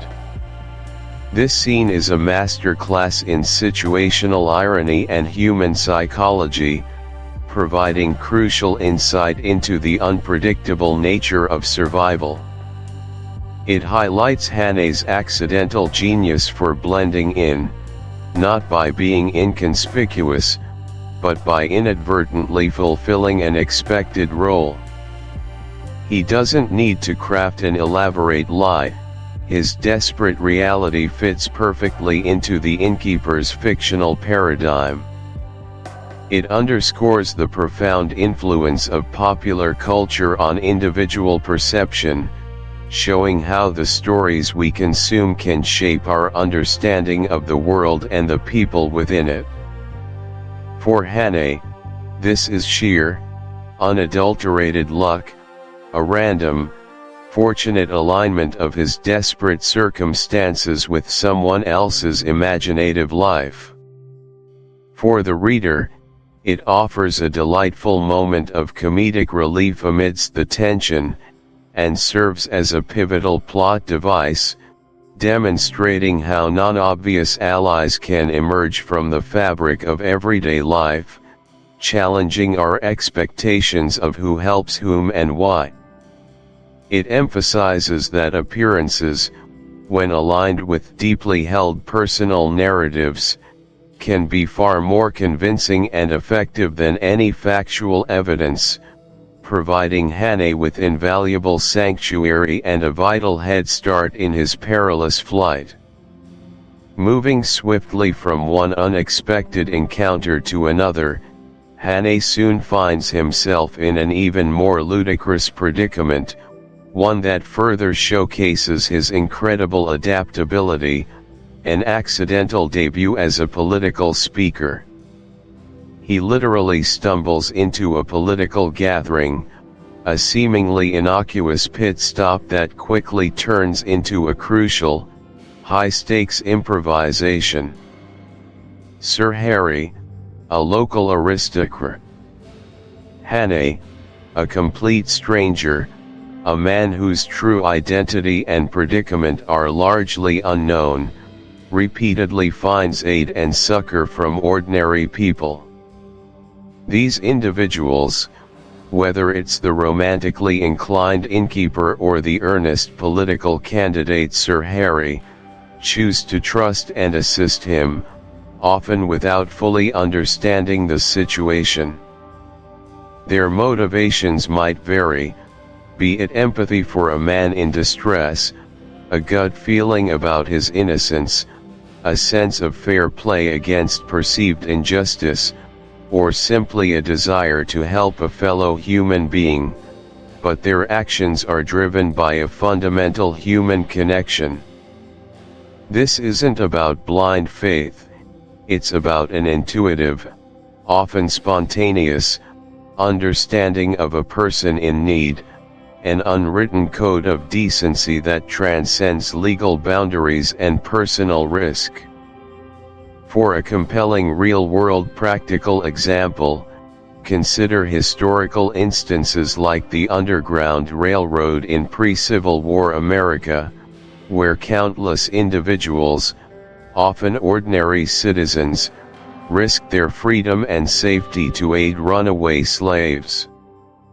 They provided shelter, food, and guidance, often based on little more than a shared humanity and a conviction that it was the right thing to do, despite the laws of the land. Or, in more recent times, think of the spontaneous acts of kindness and community support seen during humanitarian crises, where local populations open their homes and offer assistance to refugees or victims of disaster, often without knowing their names or stories, driven simply by a shared sense of compassion. In the 39 Steps, the innkeeper and even Sir Harry, to an extent, represent this innate human tendency to extend a helping hand to someone perceived as vulnerable or unjustly persecuted, even when the full truth remains obscured. Their trust is not based on facts or investigations, but on an intuitive feeling, a gut reaction, and a fundamental willingness to believe in the individual over the impersonal, often intimidating, power of the system. They see a human being in need, and that is enough. Why this theme matters so profoundly is that it acts as a crucial counterpoint to the paranoia, deception, and moral ambiguity inherent in the spy thriller genre. It serves as a powerful reminder that even in a world riddled with danger, betrayal, and dark machinations, human decency, compassion, and a basic sense of fairness can and do persist. It highlights the quiet power of individual agency against monolithic, often oppressive, forces, suggesting that community spirit and local solidarity can be a formidable, if unpredictable, defense against the reach of distant authority. For Hannay, these encounters with benevolent strangers are literally life-saving, emphasizing that survival in such extreme circumstances often depends not just on one's own capabilities, but on the unexpected benevolence and willingness to believe of others. It adds a crucial warmth and humanity to a narrative that could otherwise feel cold, calculated, and detached, making the reader reflect on the simple yet profound acts of everyday heroism performed by those who simply choose to help, making the individual struggle against overwhelming odds feel deeply personal and relatable. Beyond the serendipitous encounters with benevolent strangers, Hannay's survival in this chapter is also intrinsically linked to his profound understanding and strategic utilization of the local landscape. The Scottish moorlands are not merely a picturesque backdrop, they become an active participant in his desperate flight. Hannay doesn't just traverse the terrain, he integrates with it, exploiting its natural features for concealment, tactical movement, and, ultimately, to outwit his relentless pursuers. He uses the undulating hills, the sparse yet strategically placed vegetation, the hidden glens, the ancient dry stone walls, and the winding paths not as obstacles, but as tools. This demonstrates a deep appreciation for topography, a keen eye for cover, and an almost intuitive grasp of the art of evasion. It presents a fascinating contrast between the raw, Ancient Poe.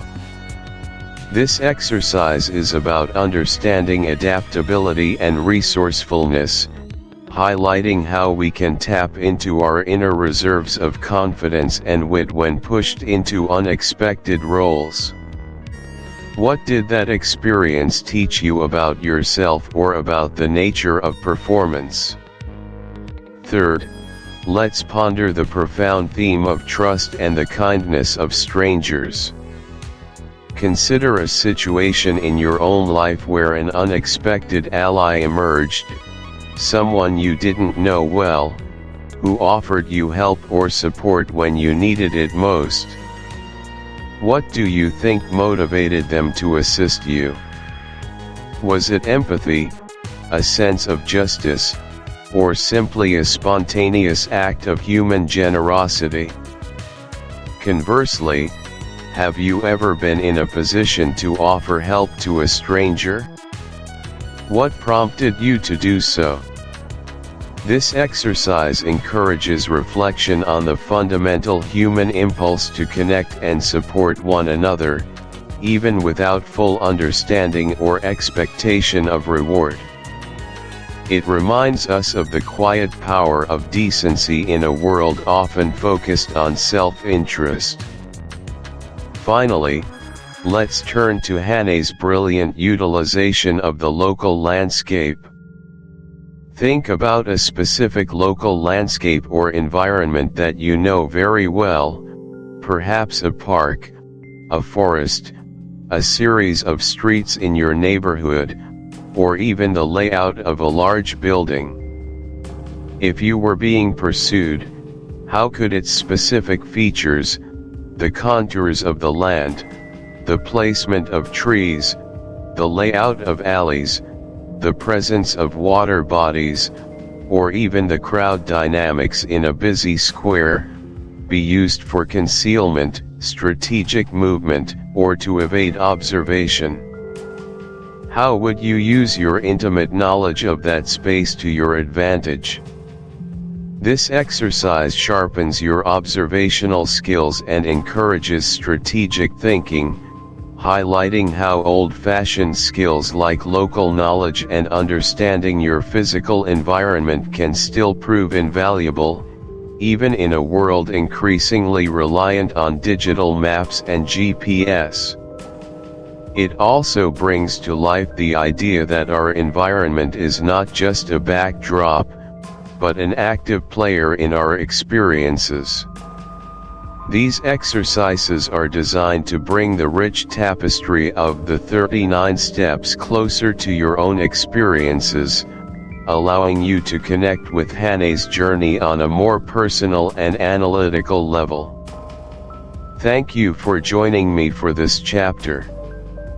Join us next time as we continue our thrilling adventure into the Scottish wilderness, where Hannay's ingenuity will be tested even further, and the stakes will only continue to rise. Chapter 3: The Bald Archaeologist. Chapter 3: The Bald Archaeologist. Welcome back to our deep dive into John Buchan's timeless thriller, The 39 Steps. In this chapter, The Bald Archaeologist, we witness a monumental shift in Richard Hannay's desperate flight. Our protagonist, a man on the run, a fugitive from both the law and a shadowy, malevolent conspiracy, has been out in the wild, constantly evading. Here, the narrative takes a sharp turn from relentless pursuit to an intimate, nerve-wracking confrontation. Imagine the sheer exhaustion, the physical and mental toll of false accusation, of stolen identity, of a life threatened by forces barely comprehended. Hannay is in an impossible situation, friendless, hunted, and utterly alone amidst the desolate Scottish moorlands. He believes he's found a momentary reprieve, a quiet, seemingly respectable country house to regroup. Instead, with a chilling twist of fate, he walks directly into the lion's den, the heart of the conspiracy he's trying to expose. This chapter isn't merely about escape, it marks the first face-to-face encounter with the primary antagonist, a moment of profound psychological tension and a masterclass in building unbearable suspense. It's a pivotal turning point where the hunter becomes the trapped prey, only to cunningly turn the tables through sheer audacity.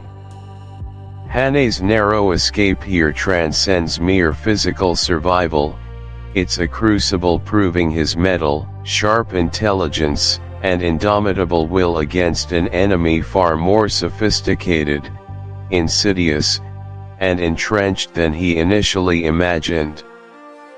This is where Hannay truly earns his stripes as a hero. Let's unpack the first critical element. Hannay seeks refuge in a remote house, only to realize with a sickening lurch of dread that he has walked straight into the enemy's lair. Conceptual explanation: this is a classic narrative twist, an ironic reversal of fortune that lands Hannay directly into peril where he expects succor. Exhausted, disheveled, and operating on pure adrenaline, Hannay arrives at what appears to be a beacon of civility and safety, a respectable, isolated country house nestled amidst the vast Scottish landscape. He hopes for shelter, warmth, and understanding. The very remoteness, initially seeming ideal, is its most treacherous characteristic, making it the perfect clandestine base for his pursuers. He perceives a haven, but it is a meticulously constructed trap. Buchan skillfully plays on the reader's expectation of safety, built up through Hannay's arduous journey across the moors. His initial relief at finding civilization quickly sours into deep dread as he registers subtle, unsettling clues. It might be a specific brand of cigarettes, a familiar, unsettling gaze, or the pervasive atmosphere of quiet efficiency that doesn't fit a typical country estate. These observations coalesce into the terrifying realization that he has stumbled directly into the headquarters of the very men pursuing him. This moment is more than physical danger, it's about the profound psychological shock of false security, the bitter betrayal of expectation, and the visceral understanding that he is utterly compromised, caught deep within enemy territory, with no immediate escape. His weariness is shed, replaced by adrenaline, sharpening his senses and forcing his mind to race, desperately, to formulate his next, life-saving move. The house, initially a beacon of hope, irrevocably transforms into a gilded, inescapable cage. Real-world practical example: to grasp this trap's insidious nature, consider a modern analogy. A skilled cybersecurity expert investigates a sophisticated cyber attack.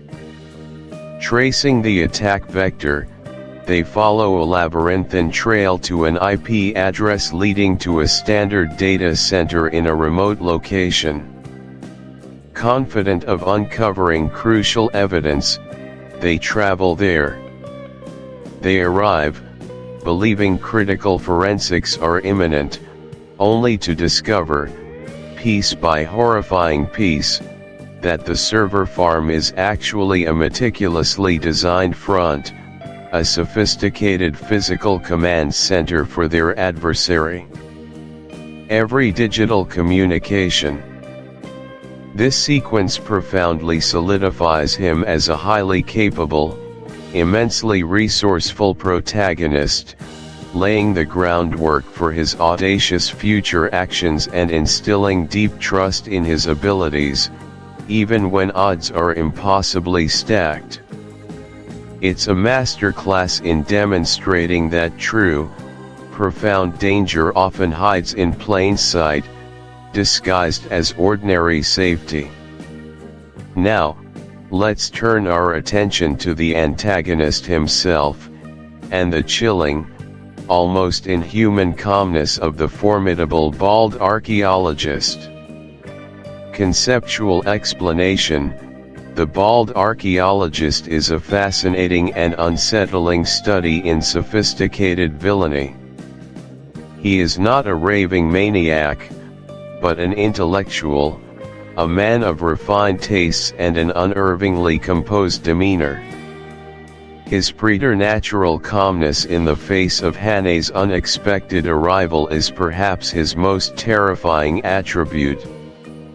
He perceives Hannay not as a formidable opponent, but as a minor inconvenience, a fly caught in his meticulously spun web.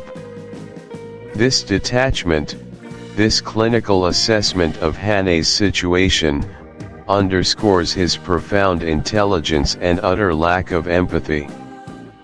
He operates on a different moral plane, where human life is simply a variable in a larger, geopolitical equation.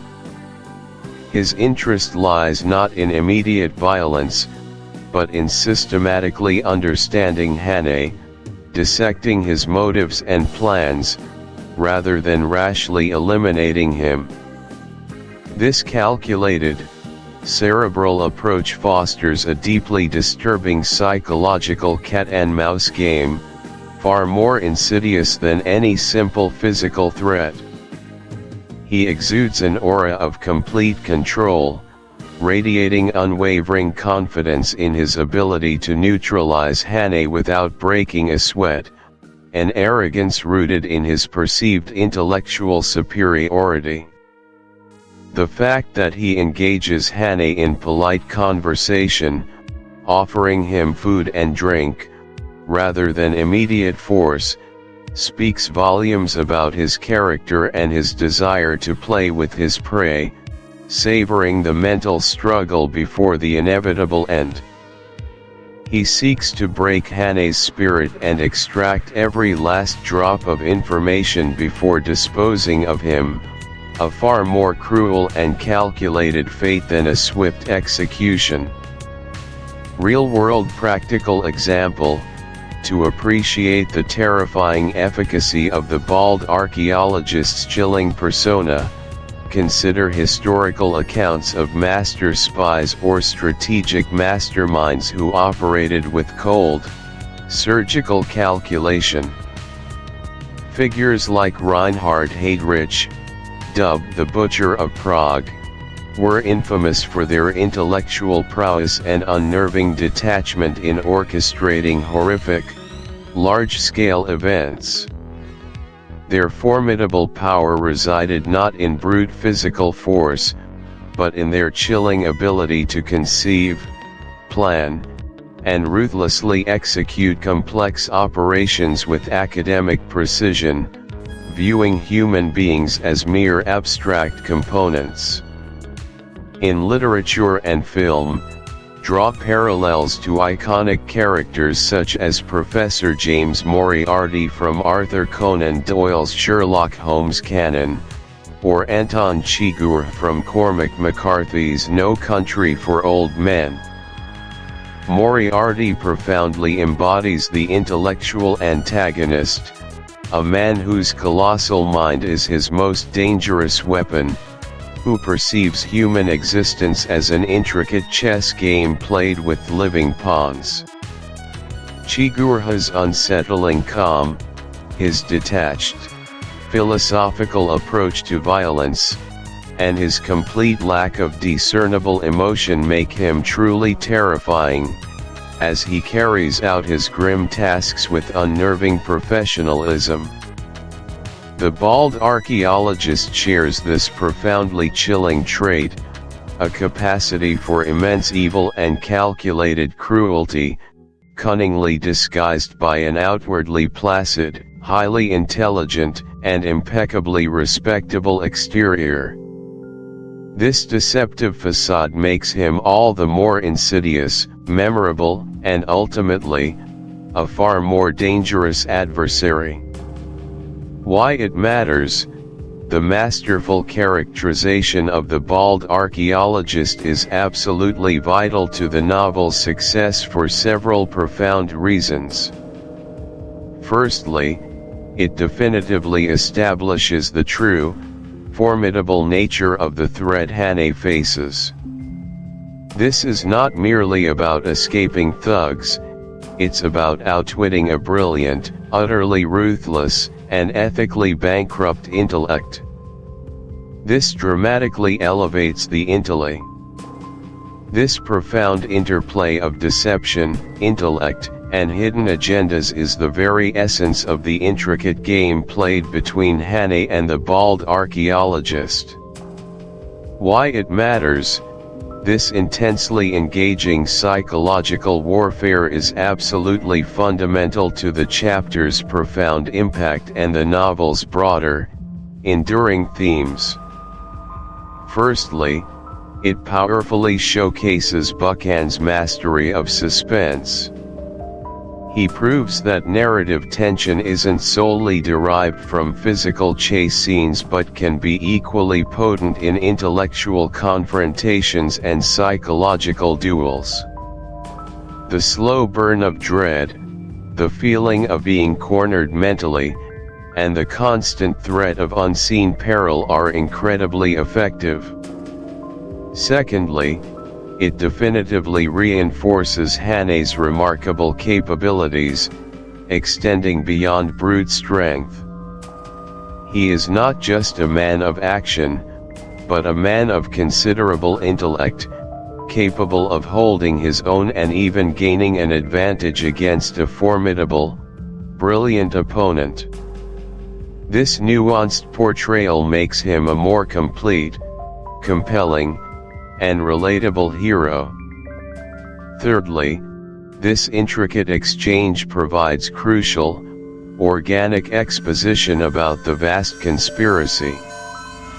Through the bald archaeologist's controlled revelations and Hannay's astute deductions, the listener gains a deeper, more chilling understanding of the terrifying scope and insidious nature of the Blackstone plot, seamlessly moving the narrative forward without resorting to clumsy info dumps. It's a dynamic way to reveal critical plot points, interwoven with intense, character-defining interaction.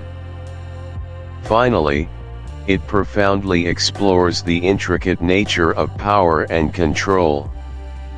The archaeologist, initially, believes he holds all the winning cards, but Hannay's resilience, his indomitable spirit, and his acute mental agility constantly challenge that perception, subtly undermining the antagonist's confidence and setting the thrilling stage for his eventual, unexpected, and explosive defiance.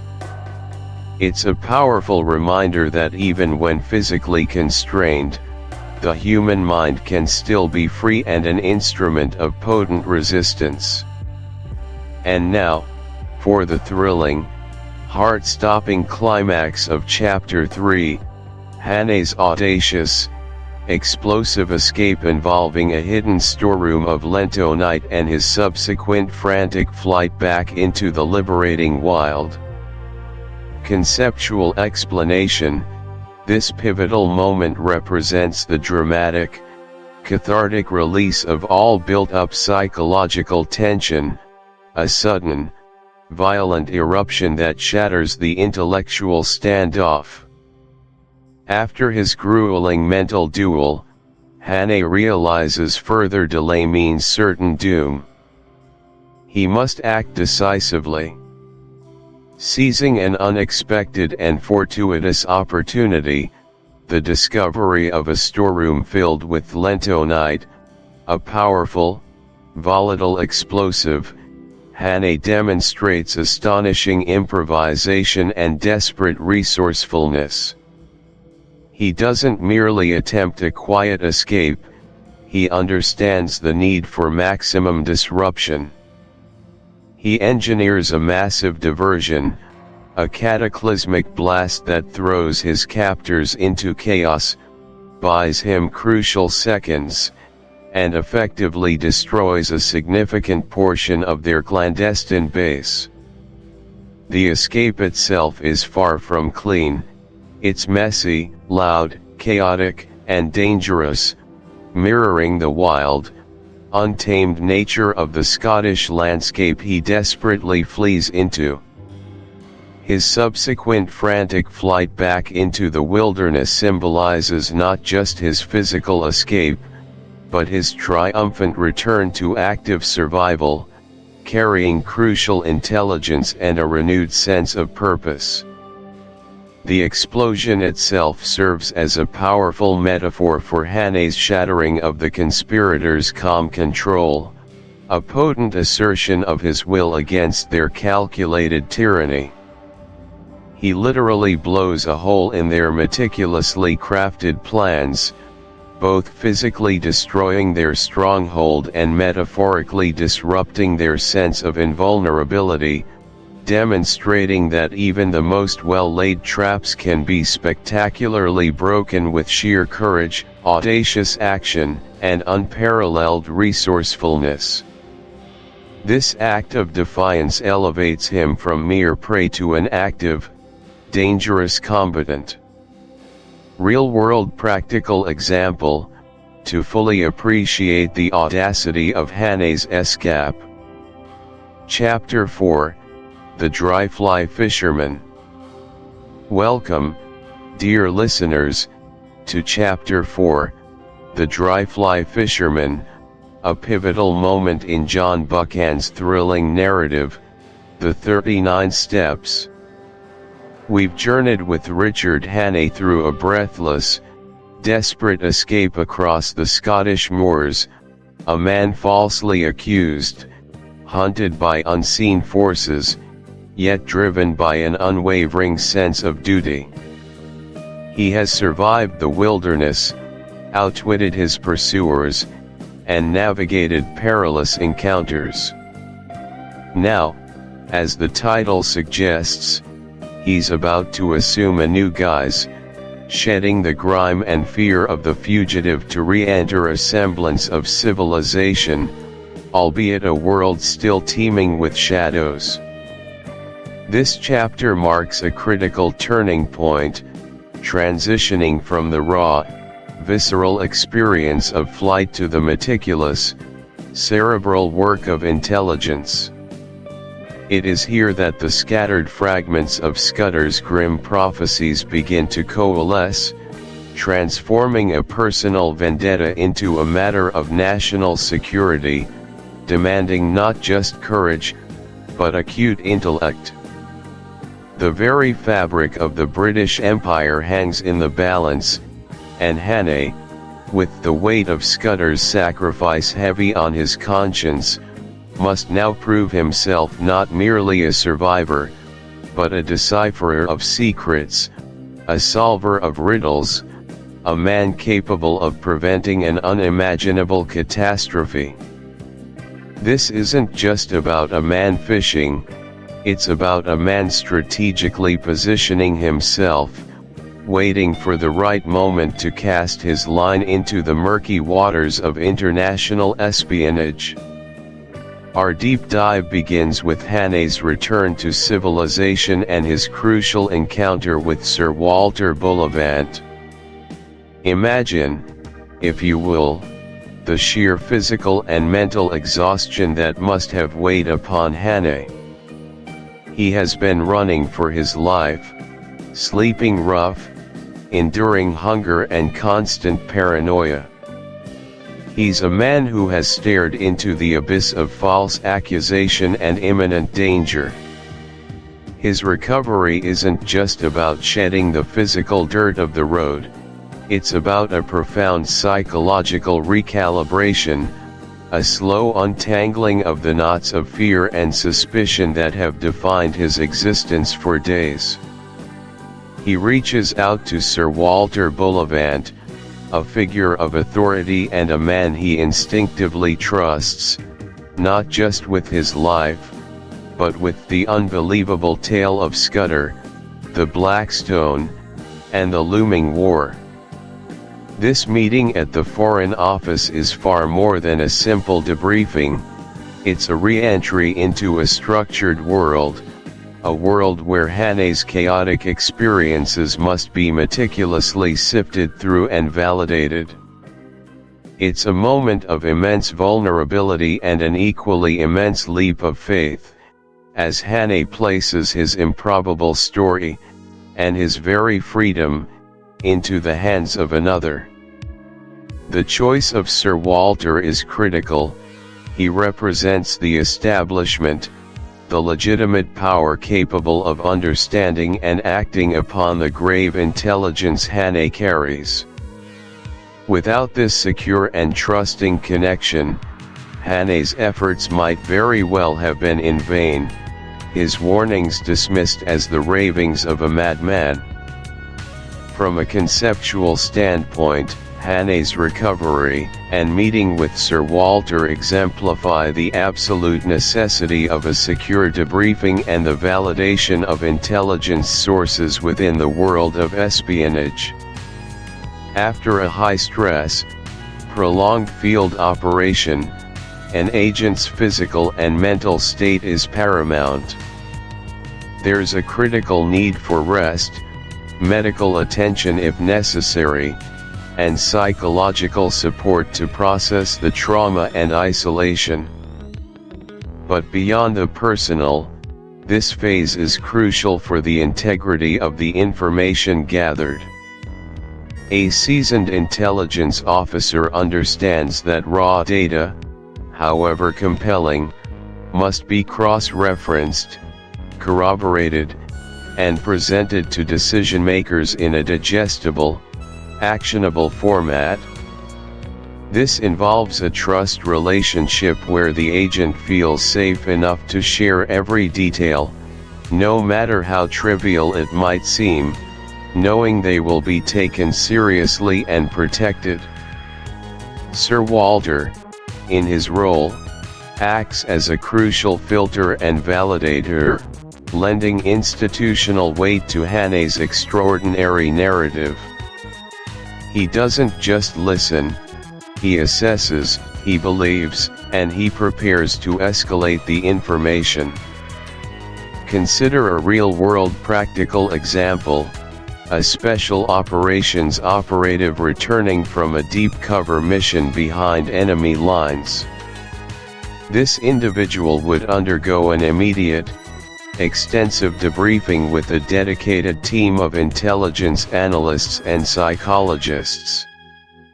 They wouldn't just be asked about what they saw, they would be asked about their physical condition, their emotional state, any anomalies in their memory, and the context of every piece of information they gathered. The debriefing wouldn't be rushed, it would be a methodical, multi-stage process, often spanning days, to ensure accuracy and completeness. Simultaneously, their reports were the casual references, the familiar locations, the personal quirks, all provide context that helps Hannay differentiate between the literal and the coded. It's a testament to the fact that even in the age of advanced technology, human ingenuity, observation, and deduction remain critical tools in the intelligence trade. The ability to identify the signal within the noise is paramount, and Scudder's book is a masterful example of creating sophisticated noise to hide a clear signal. Why it matters: the successful decoding of Scudder's notebook is the linchpin upon which the entire subsequent plot of the 39 Steps hinges. Firstly, It shifts the threat from an abstract conspiracy to a concrete, time-sensitive plan. No longer is Hannay merely fleeing shadowy figures, he now understands their objectives and their timeline. Secondly, it validates Scudder's warnings in the most tangible way possible. His seemingly wild claims are proven true, elevating his sacrifice from a personal tragedy to a profound act of national service. Thirdly, it transforms Hannay's role. He is no longer just a victim or a fugitive, but an active participant, an intelligence asset who holds the key to preventing a global conflict. His ability to unravel these secrets demonstrates his keen intellect and resourcefulness, proving him to be more than just a man of adventure.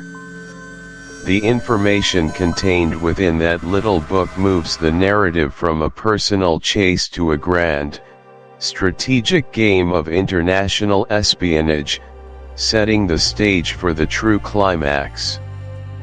It provides the what and when that allows the protagonists to move from speculation to targeted intervention.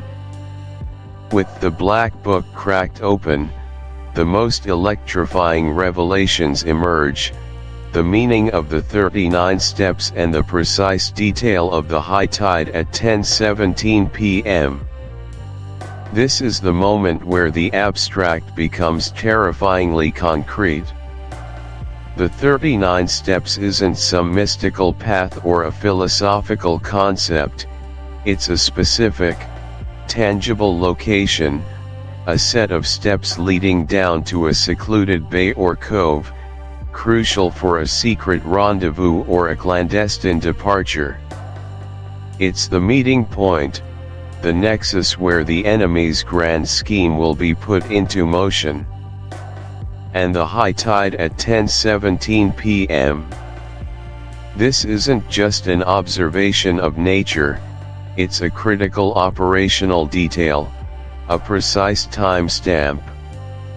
It signifies a specific window of opportunity, a moment dictated by the natural world when conditions will be optimal for the enemy's plan, perhaps for a submarine to surface undetected, or a boat to navigate a treacherous channel, or a vital transfer of information or personnel. These two pieces of intelligence, when combined, create a chillingly clear picture of the imminent danger, providing both a where and a when for the impending catastrophe. Conceptually, the revelation of the 39 steps and the high tide exemplifies the exquisite precision often required in intelligence gathering and the critical role of specific, granular details. Effective intelligence is not vague, it is actionable. Knowing a threat exists is one thing, knowing precisely where and when it will manifest is another entirely, providing the opportunity for proactive interception. The 39 steps operates as a code name, a specific reference point that, once deciphered, leaves no room for ambiguity. It's a literal marker in the landscape, transforming an innocuous number into a flashpoint. The high tide at 10:17 p.m. illustrates the fusion of natural phenomena with human operational planning. It underscores the meticulousness of the enemy's scheme, their understanding of the environment, and their readiness to exploit it for their nefarious ends. This isn't merely about observing, it's about anticipating and neutralizing. This level of detail elevates the intelligence from suspicion to verified fact, demanding immediate and decisive action. A powerful real-world practical example of such specific, actionable intelligence can be found in the planning of the D-Day invasion during World War II. The success of Operation OVE. The detective's work might involve immediate chases, interrogations, and physical evidence gathering in a localized context. The intelligence agency, however, operates on a different scale. Their work involves intercepting communications, analyzing global movements, understanding political motivations, and coordinating with international partners. The danger is often less about a direct physical confrontation and more about the existential threat of a coordinated attack or widespread destabilization. The tools change from handcuffs and footprints to satellite surveillance and cryptographic analysis. The stakes escalate from individual justice to national security. The 39 Steps mirrors this evolution, where Hannay, initially a lone detective fleeing, now becomes an indispensable component of a larger intelligence operation, requiring more sophisticated thinking and a broader perspective. Why it matters. This shift in tone is crucial for several reasons. Firstly, it elevates the perceived threat. What began as a personal nightmare for Hannay is now understood to be a potential global disaster, making the stakes incredibly high. This broadens the appeal and emotional impact of the story. Secondly, it transforms the nature of Hannay's heroism. He is no longer just a resilient survivor, he becomes a strategic thinker, a critical asset whose intellect is as vital as his physical prowess. This adds depth to his character. Thirdly, and perhaps most significantly, it prepares the audience for the narrative's climax. The focus moves away from individual acts of daring to the meticulous planning and execution required to prevent an international crisis. It sets the stage for a different kind of suspense, one rooted in strategic thinking, precise timing, and the immense pressure of preventing an event with global ramifications. The story moves beyond mere adventure to become a sophisticated thriller, engaging both the heart and the mind of the audience. Given the extensive character count required, let us delve deeper into the mental exercises and common mistakes relevant to this transformative chapter. Common mistakes related to this chapter often revolve around a misinterpretation of intelligence or underestimating the enemy. Firstly, a major pitfall is the failure to recognize the true nature of information. When Hannay first encounters Scudder's notebook, it could easily be dismissed as the ramblings of a paranoid man, filled with irrelevant details about fishing. The dry fly fisherman persona is a brilliant cover precisely because it's so mundane, designed to blend in and be overlooked. A common mistake in real-world intelligence is to filter information too heavily through preconceived notions or biases, discarding what doesn't immediately fit. If Hannay hadn't possessed an open mind, a sense of duty, and a personal connection to Scudder's tragic end, he might never have persevered in deciphering the seemingly random notes. The critical error is often the inability to connect disparate dots, to see the pattern within the noise. Scudder deliberately mixed vital clues with everyday observations, requiring Hannay to perform an exhaustive, unbiased review of every single entry. This wasn't a quick scan, it was a deep, investigative dive, demanding patience and an absence of premature judgment. Secondly, underestimation of the enemy's sophistication is another common mistake.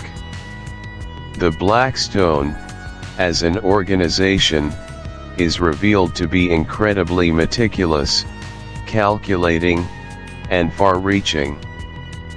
Their plan involves not just an assassination, but a coordinated effort to destabilize global powers at a precise moment, leveraging natural phenomena like the tides. A common error, both in fiction and reality, is to assume the enemy is less intelligent, less resourceful, or less prepared than they actually are.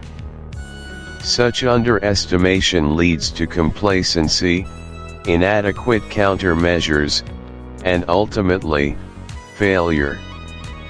Hannay, having witnessed the precision of Scudder's murder and the relentless pursuit, understands the ruthlessness and capability. These mental exercises are designed to transform your listening experience from passive reception into active engagement, allowing you to walk more closely alongside Hannay, grappling with the same intellectual and emotional challenges that he faced. By considering these common mistakes and practicing these mental drills, you gain a deeper appreciation for the intricate layers of storytelling and the enduring relevance of intelligence work in the world. As Chapter 4 concludes, Richard Hannay stands on the precipice of a new phase in his extraordinary adventure. He has not only survived the direct threat to his life but has also successfully navigated the treacherous intellectual landscape of deciphering Scudder's secrets.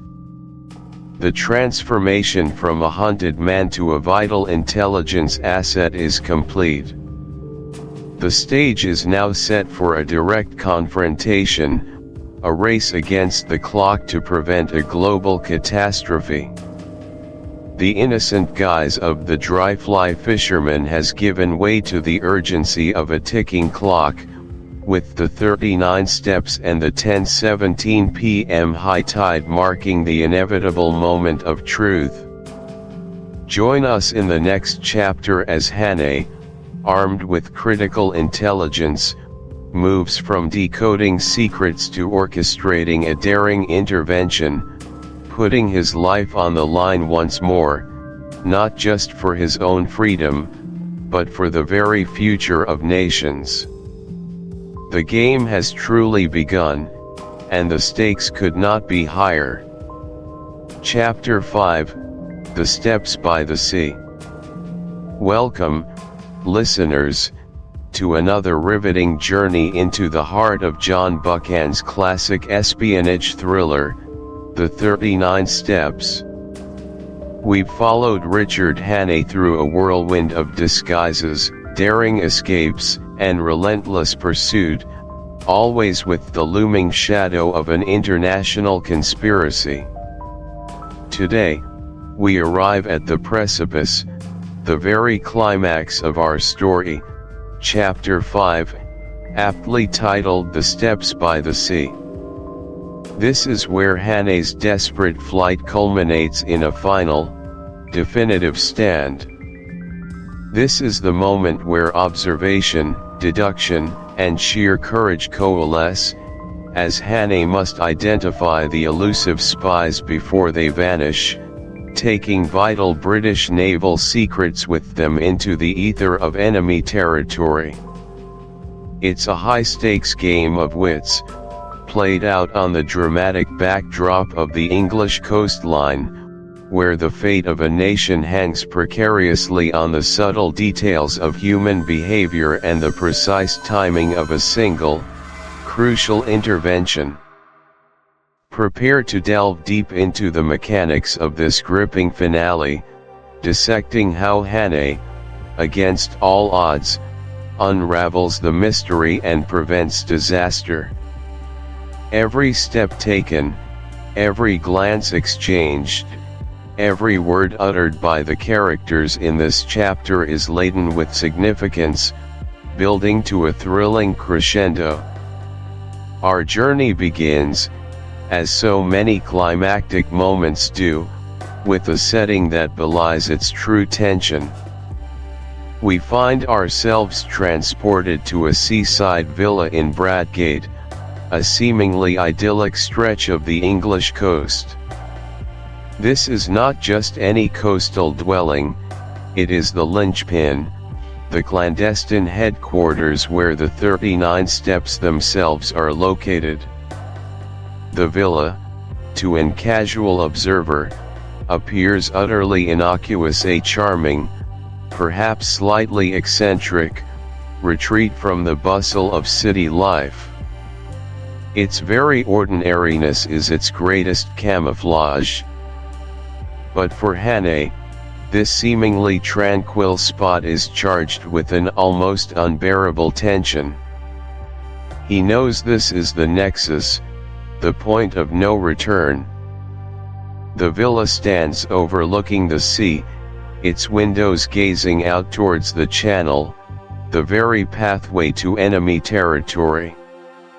It's a place of beauty, yes, with the rhythmic crash of waves against the shore and the fresh tang of salt in the air, yet beneath this serene surface, a dangerous game is being played.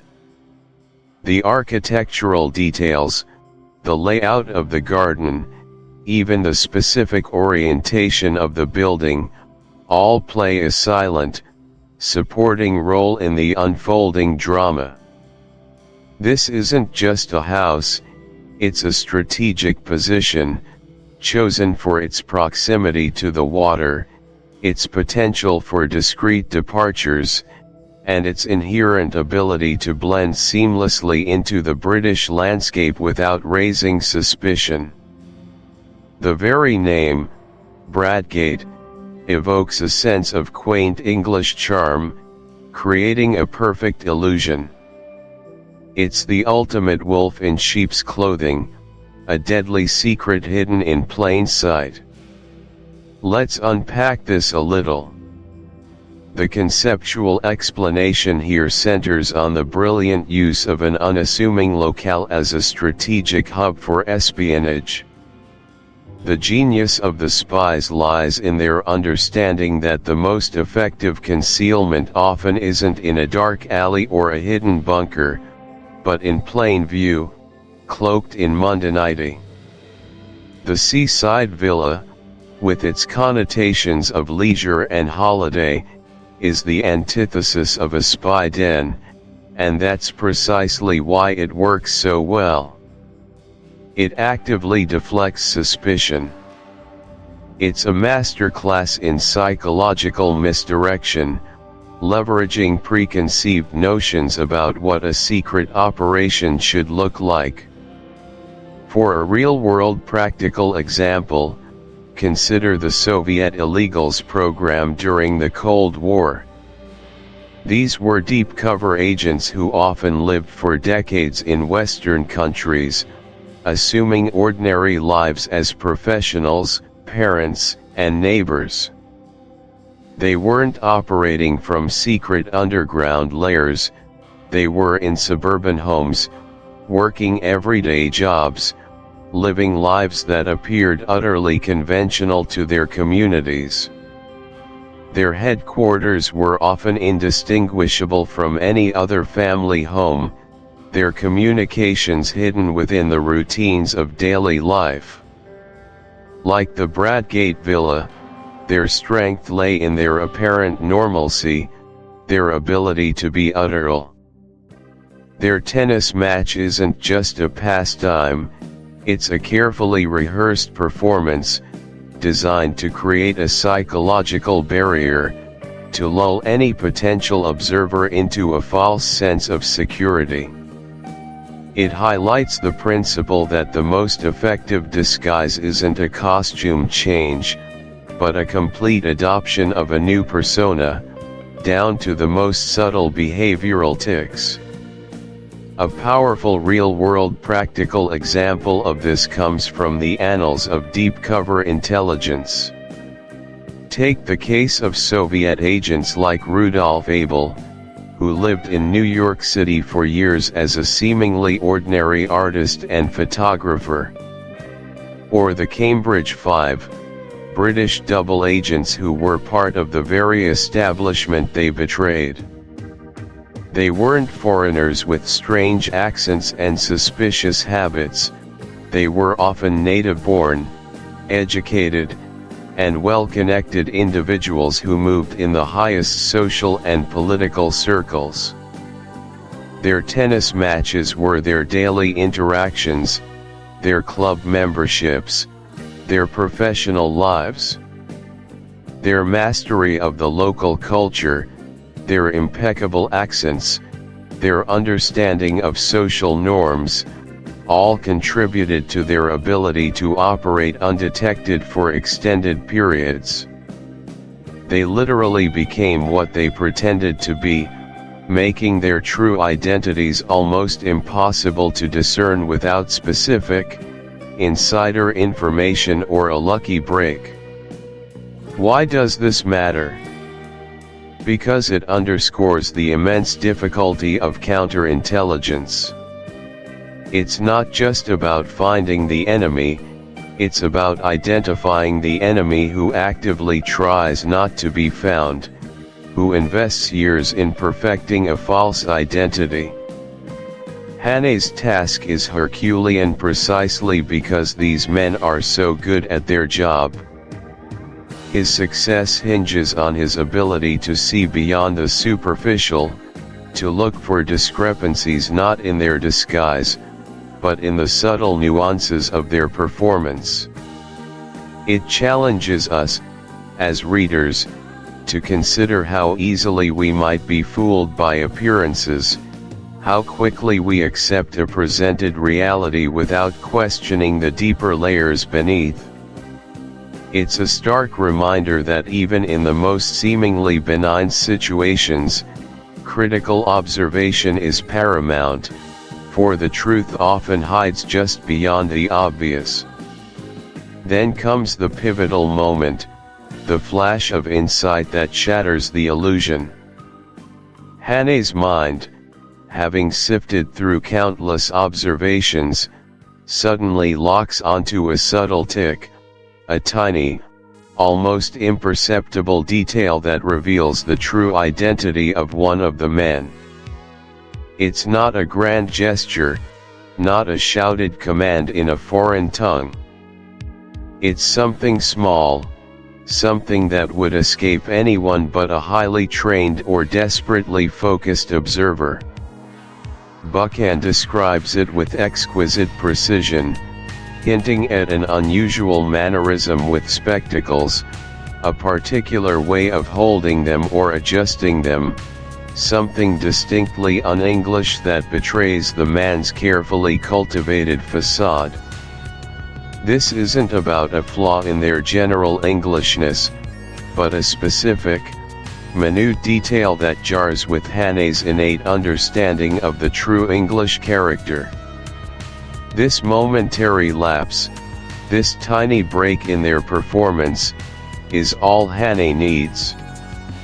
It's the thread that, once pulled, unravels the entire tapestry of deception. The world clicks into place.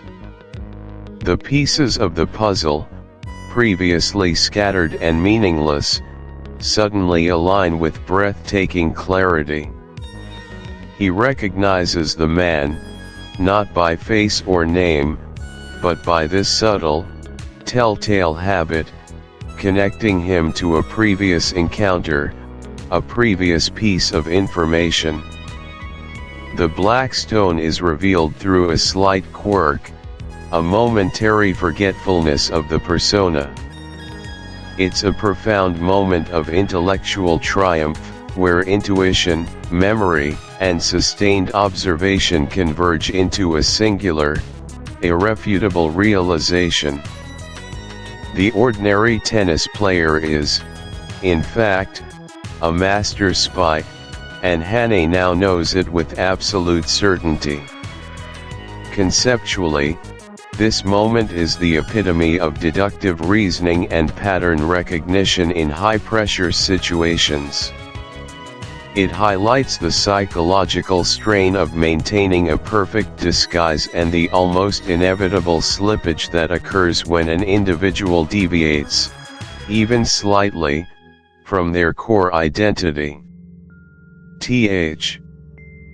These operations often hinge on a final, crucial piece of intelligence that allows for a window of opportunity to act.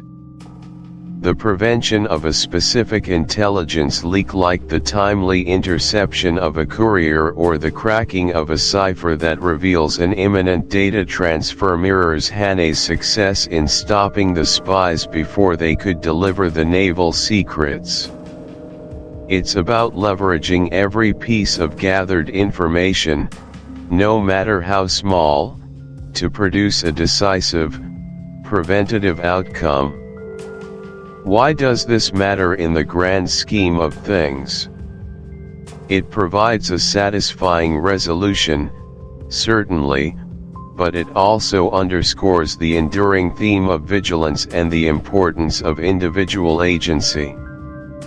Hannay, though an ordinary man thrust into extraordinary circumstances, ultimately saves the day through his persistence and keen intellect. It teaches us that even when confronted with a seemingly insurmountable conspiracy, one person's commitment to truth and justice can make all the difference. Moreover, it highlights the precariousness of national security, reminding us that constant vigilance against hidden threats is essential. The prevention of the secret leak is not just a plot point, it's a powerful statement about the tangible impact of intelligence work and the consequences of failure. It is the moment the abstract threat becomes concrete and is then definitively neutralized.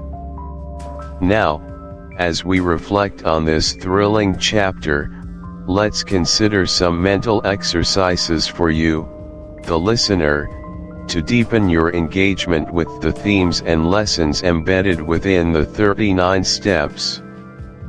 This isn't just a story, it's a masterclass in observation, deduction, and resilience.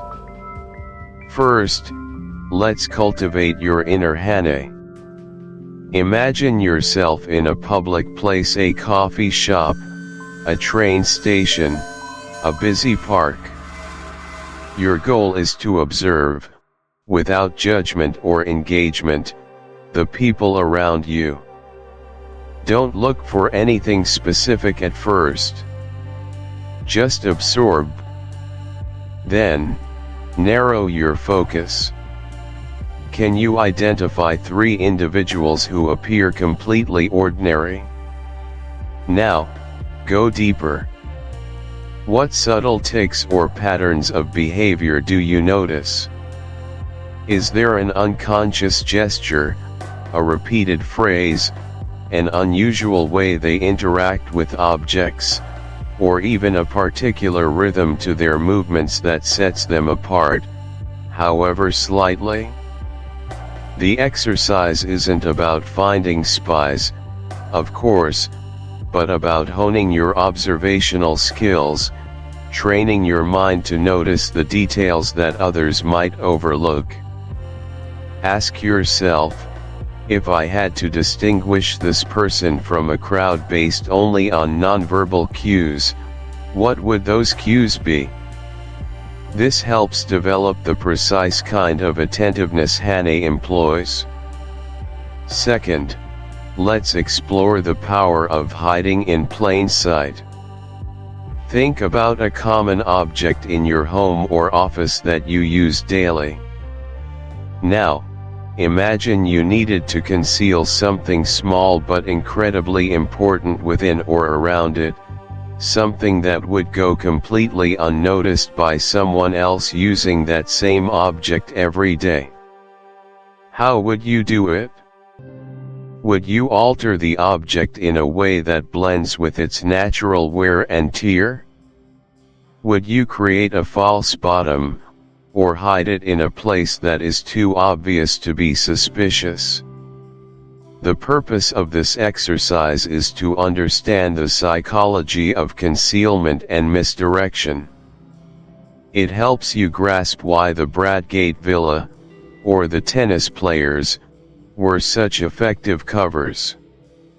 You begin to appreciate the art of making something unremarkable precisely because of its remarkable placement or purpose.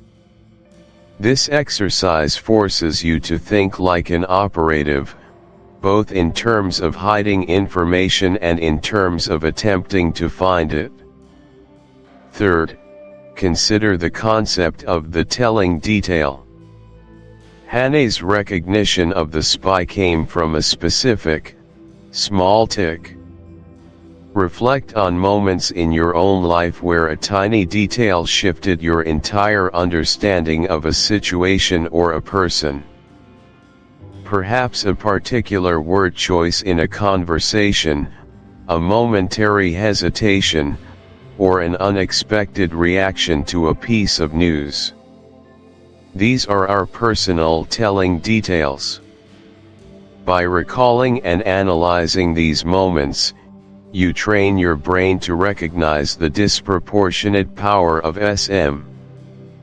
The 7-day action plan, mastering situational awareness.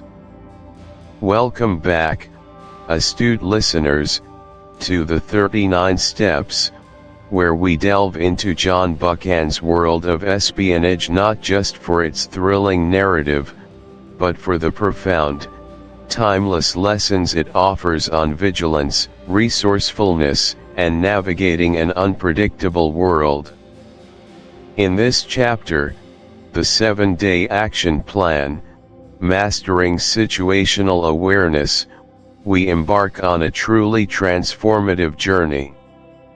We're translating the high-stakes tactics of a hunted man like Richard Hannay into practical, everyday skills designed to sharpen your senses, elevate your readiness, and enhance your ability to perceive and respond effectively to your surroundings.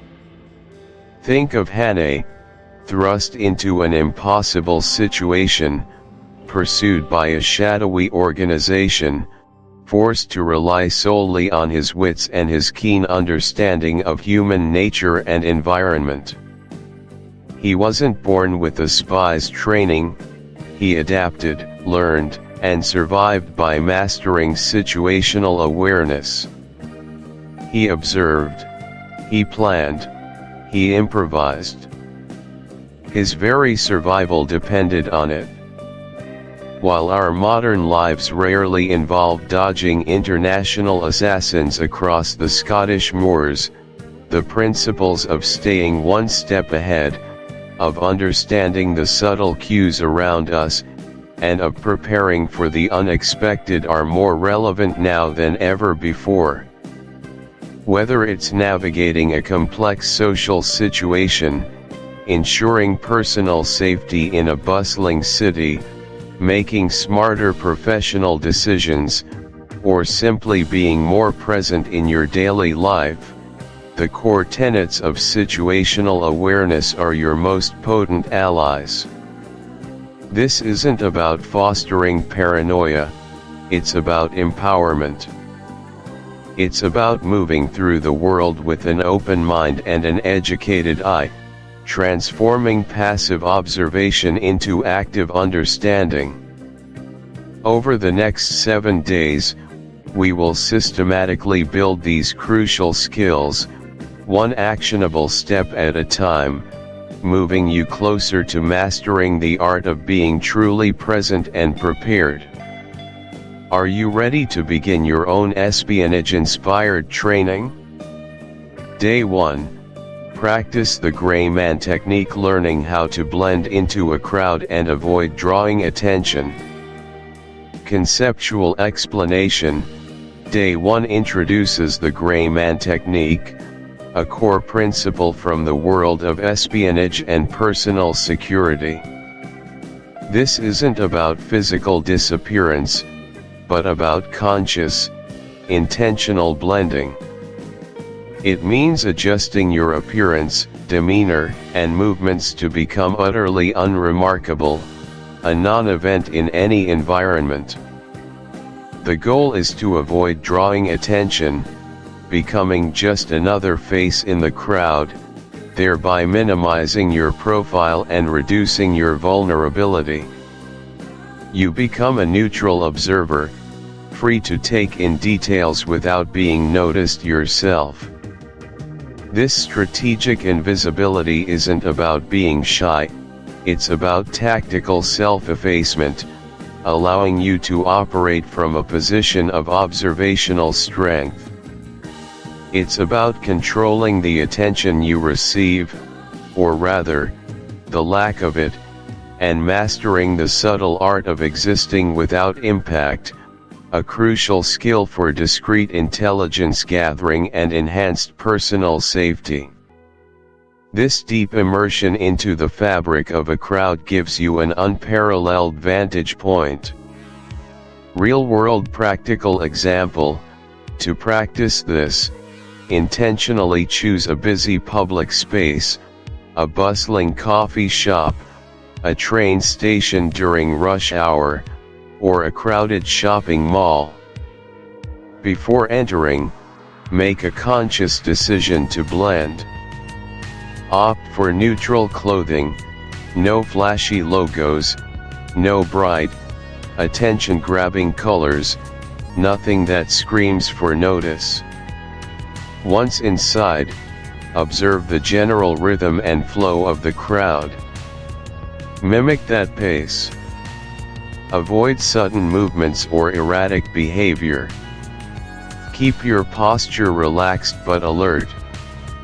Don't make sustained eye contact with strangers, but also don't constantly look at your feet. Maintain a soft, peripheral gaze that takes in your surroundings without fixation. Avoid fidgeting, talking loudly on your phone, or drawing undue attention through exaggerated gestures. Your aim is to be so integrated into the backdrop that if someone were asked to describe you moments after you passed, they would struggle to recall specific details. You are aiming for the visual equivalent of a background hum, a presence so seamlessly integrated that it barely registers. This exercise is not about being antisocial, it's about mastering a sophisticated form of situational camouflage, giving you the power to choose when and how you engage with your environment, and crucially, when you do not. Why it matters deep dive. Why does becoming a gray man matter so profoundly?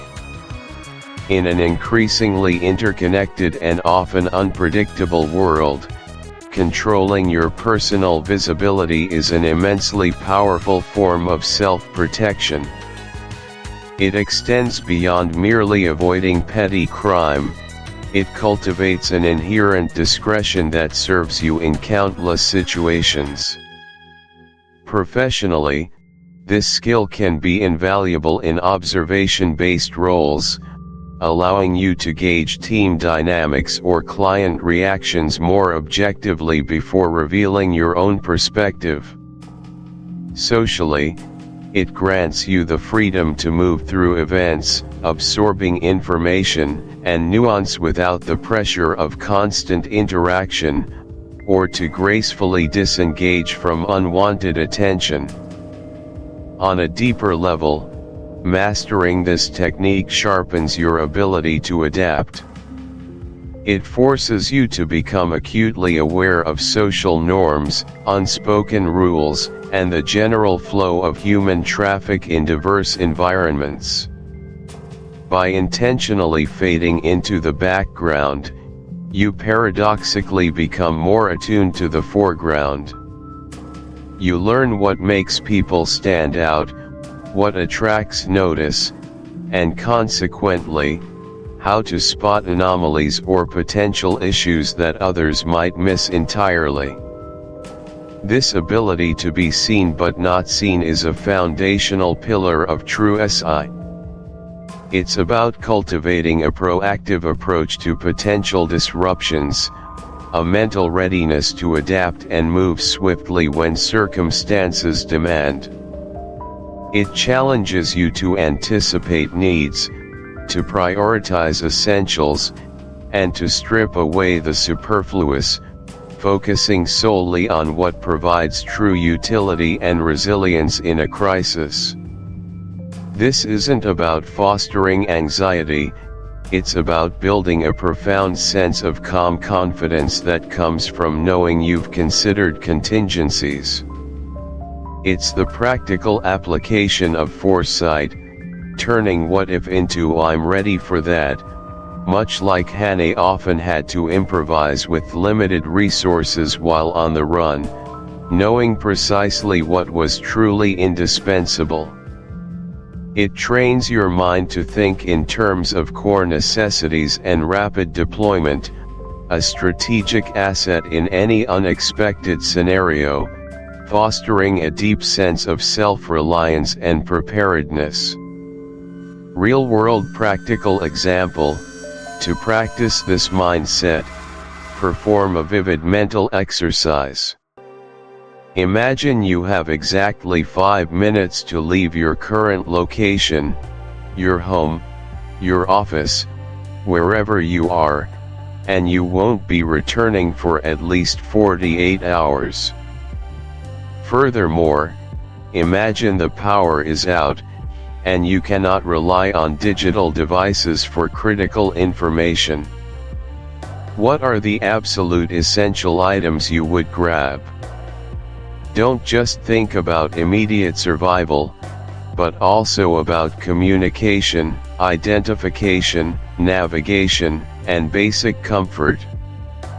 Mentally list them: phone even if out of power for emergency services later, wallet with ID and cash, keys, vital medications, perhaps a small change of clothes, a compact power bank, and a basic map of your local area if you have one. Now, consider your daily routine and storage habits. Are these items typically organized in a way that makes a quick grab possible? Is your identification readily accessible? Are your critical documents secured but retrievable? This exercise reveals potential gaps in your everyday organization and highlights areas where a little pre-planning and mindful arrangement can make a huge difference in your response time and effectiveness during an emergency. You don't necessarily need to pack a physical bag immediately, but understanding what would go into it, and ensuring those items are easily managed, is the key takeaway for this day. Why it matters deep dive. Why does embracing a go bag mindset matter so significantly? It profoundly enhances your resilience and dramatically reduces stress during unexpected events. In a world prone to sudden changes, whether it's a natural disaster, a travel disruption, a cybersecurity breach, or an unforeseen personal emergency, the ability to pivot quickly and effectively is invaluable. This mindset moves you away from reactive panic and towards proactive, calm readiness. It teaches you to distinguish between genuine necessities and mere conveniences, a critical skill that extends beyond emergencies into everyday decision-making, financial planning, and resource management. Furthermore, the discipline of considering contingencies strengthens your problem-solving abilities.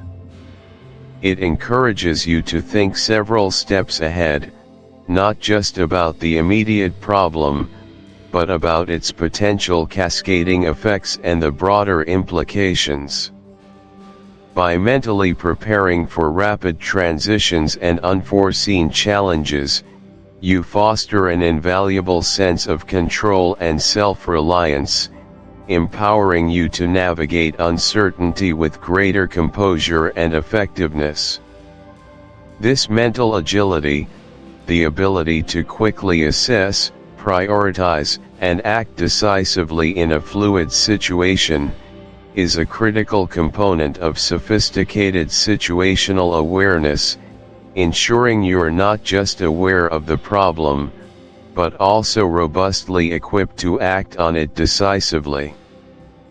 Day 4, Practice improvisation. Attempt to talk your way out of a minor awkward social situation using confidence. Conceptual explanation.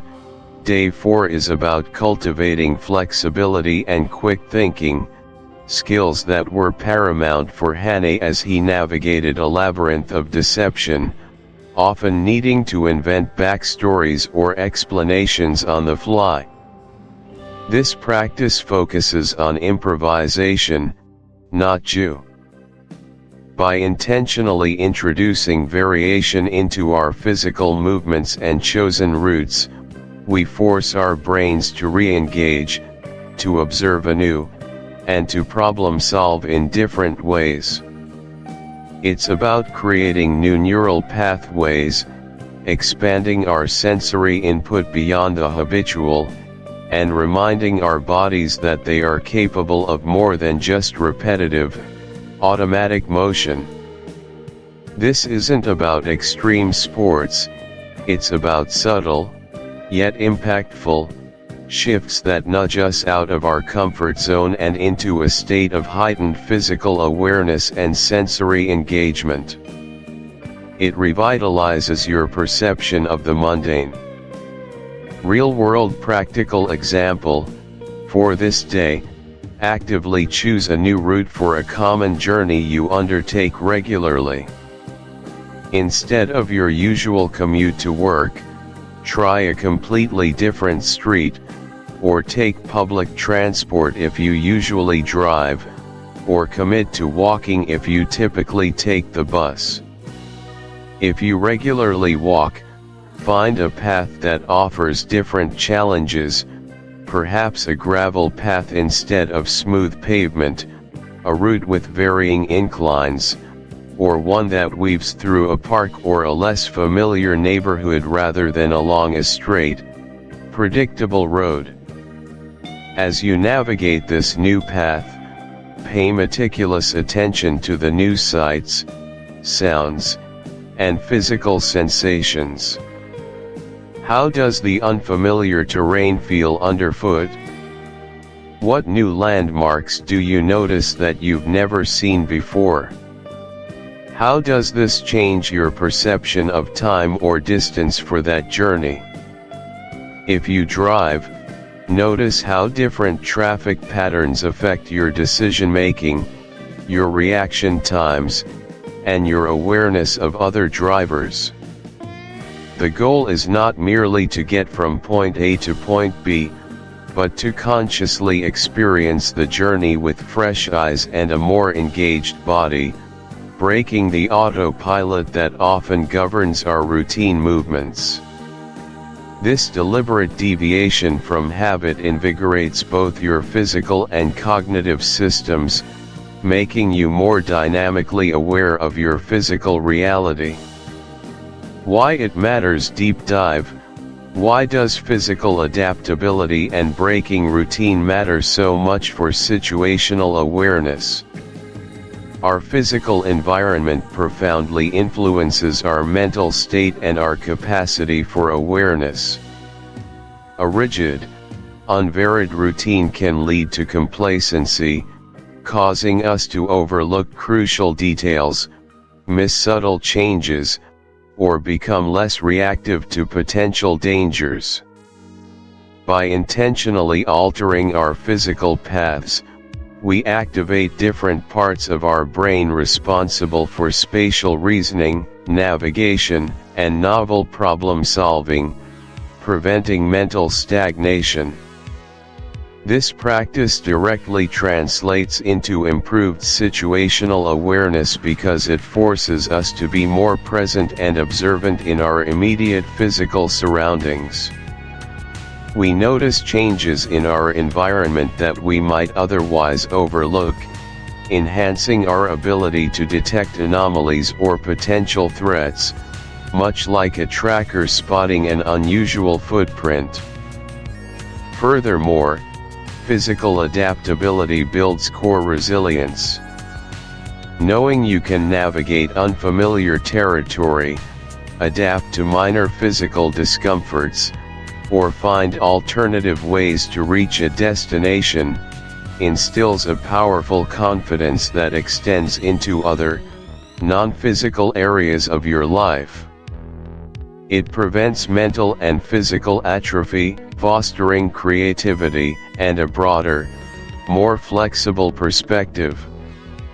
Just as Hannay had to traverse rugged, unfamiliar Scottish landscapes, we, too, benefit immensely from the confidence that comes from knowing we can physically adapt. This isn't just about physical fitness, it's about cultivating a dynamic, engaged interaction with your environment, ensuring your body and mind are always ready for the next unforeseen turn, embodying true readiness. Day 6, Critical Thinking. Analyze a news story to determine the source and potential hidden agendas, like deciphering Scudder's book. Conceptual explanation. Day 6 delves into the intellectual core of situational awareness, critical thinking.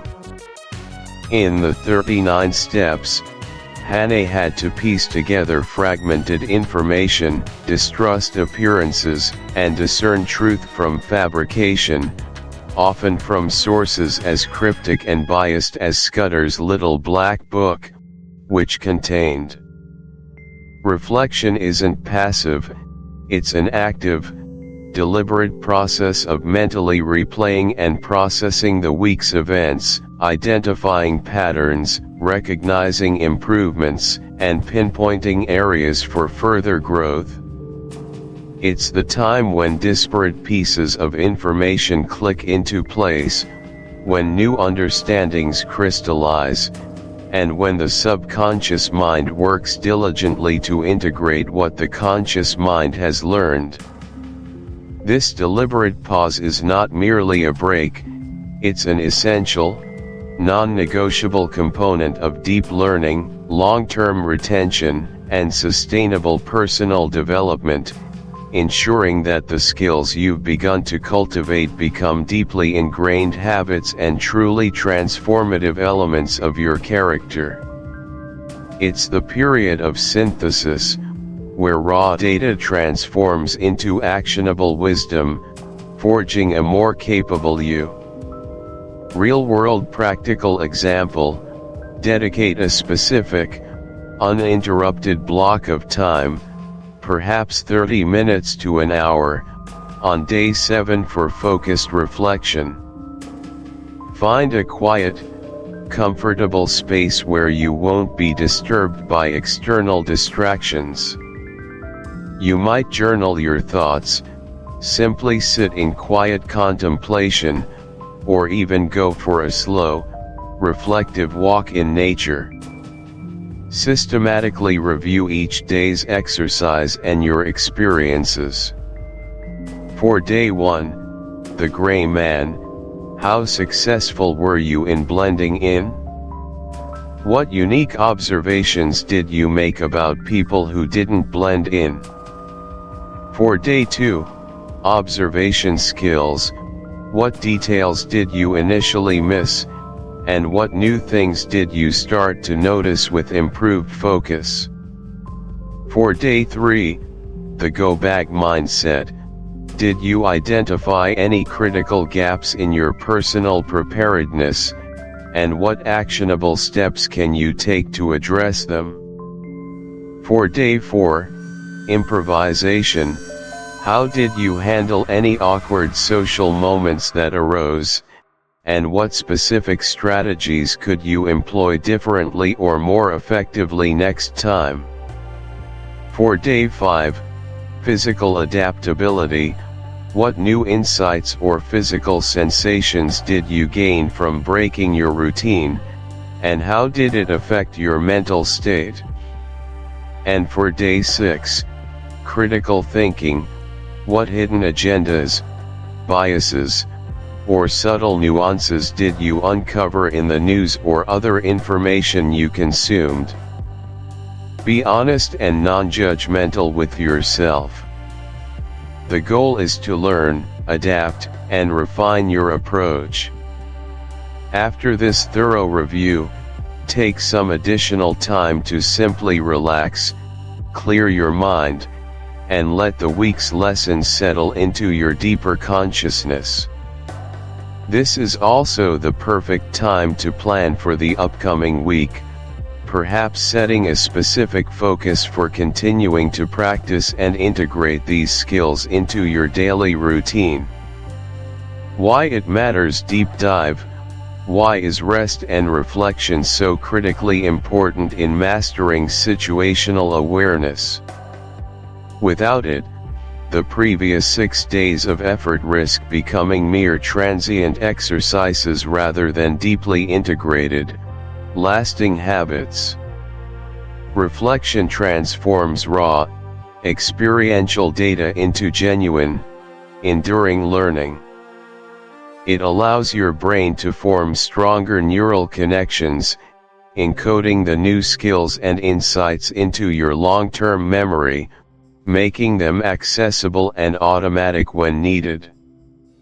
It's the essential processing stage where you synthesize disparate pieces of information, discern underlying patterns, and build a more coherent, nuanced understanding of your environment and your interactions within it. This deliberate pause prevents burnout and mental fatigue, ensuring that your commitment to heightened awareness is sustainable and enjoyable, not a chore. Furthermore, reflection inherently cultivates profound self-awareness, allowing you to understand your own strengths, weaknesses, biases, and evolving capacities in how you perceive and interact with the world. It's an act of metacognition, thinking about your thinking, which is a powerful tool for continuous improvement and accelerated personal growth.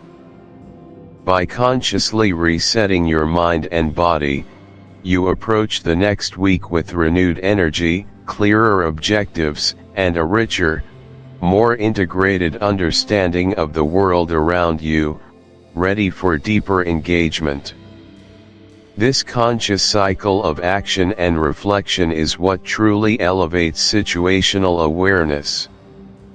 They are interwoven, creating a robust, resilient tapestry of readiness and perception. The gray man technique allows you to observe without drawing undue attention, while enhanced observation provides the critical data points. The go-bag mindset ensures you're prepared for the unexpected, and improvisation allows you to navigate the unforeseen with grace and confidence. Physical adaptability keeps you grounded and versatile, while critical thinking protects your mind from deception and misinformation. And always, reflection ensures that these lessons truly sink in, making you wiser, more agile, and more capable with each passing day. Richard Hannay, in The 39 Steps, faced formidable challenges with nothing but his quick wits and an ever-present, acute sense of his surroundings. He learned to read people, to understand landscapes, and to anticipate threats with remarkable precision. You, too, possess the inherent capacity for such mastery. This 7-day plan is merely a starting point, an invitation to embed these principles deeply into the fabric of your daily life. It's an ongoing commitment to being more present, more aware, and demonstrably more capable.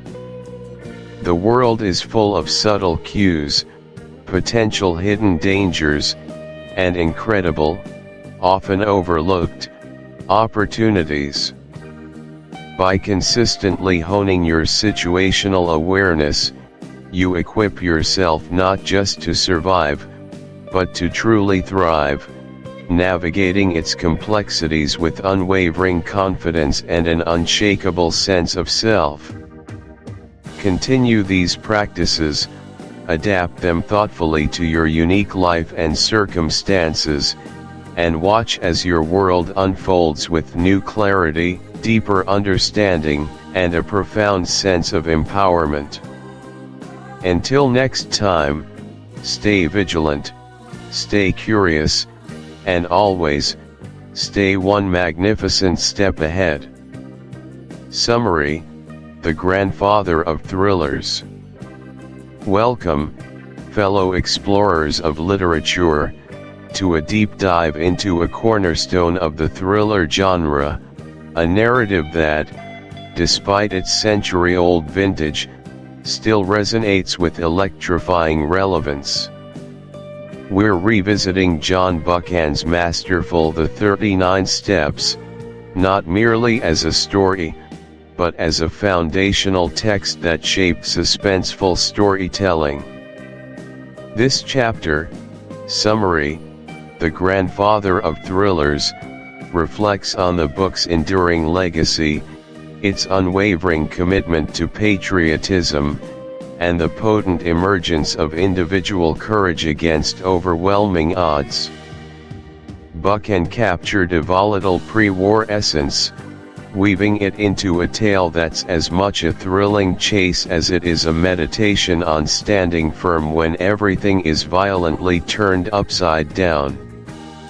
It's about the spirit propelling an ordinary man into extraordinary circumstances, demanding resourcefulness, resilience, and an unshakable belief in the greater good.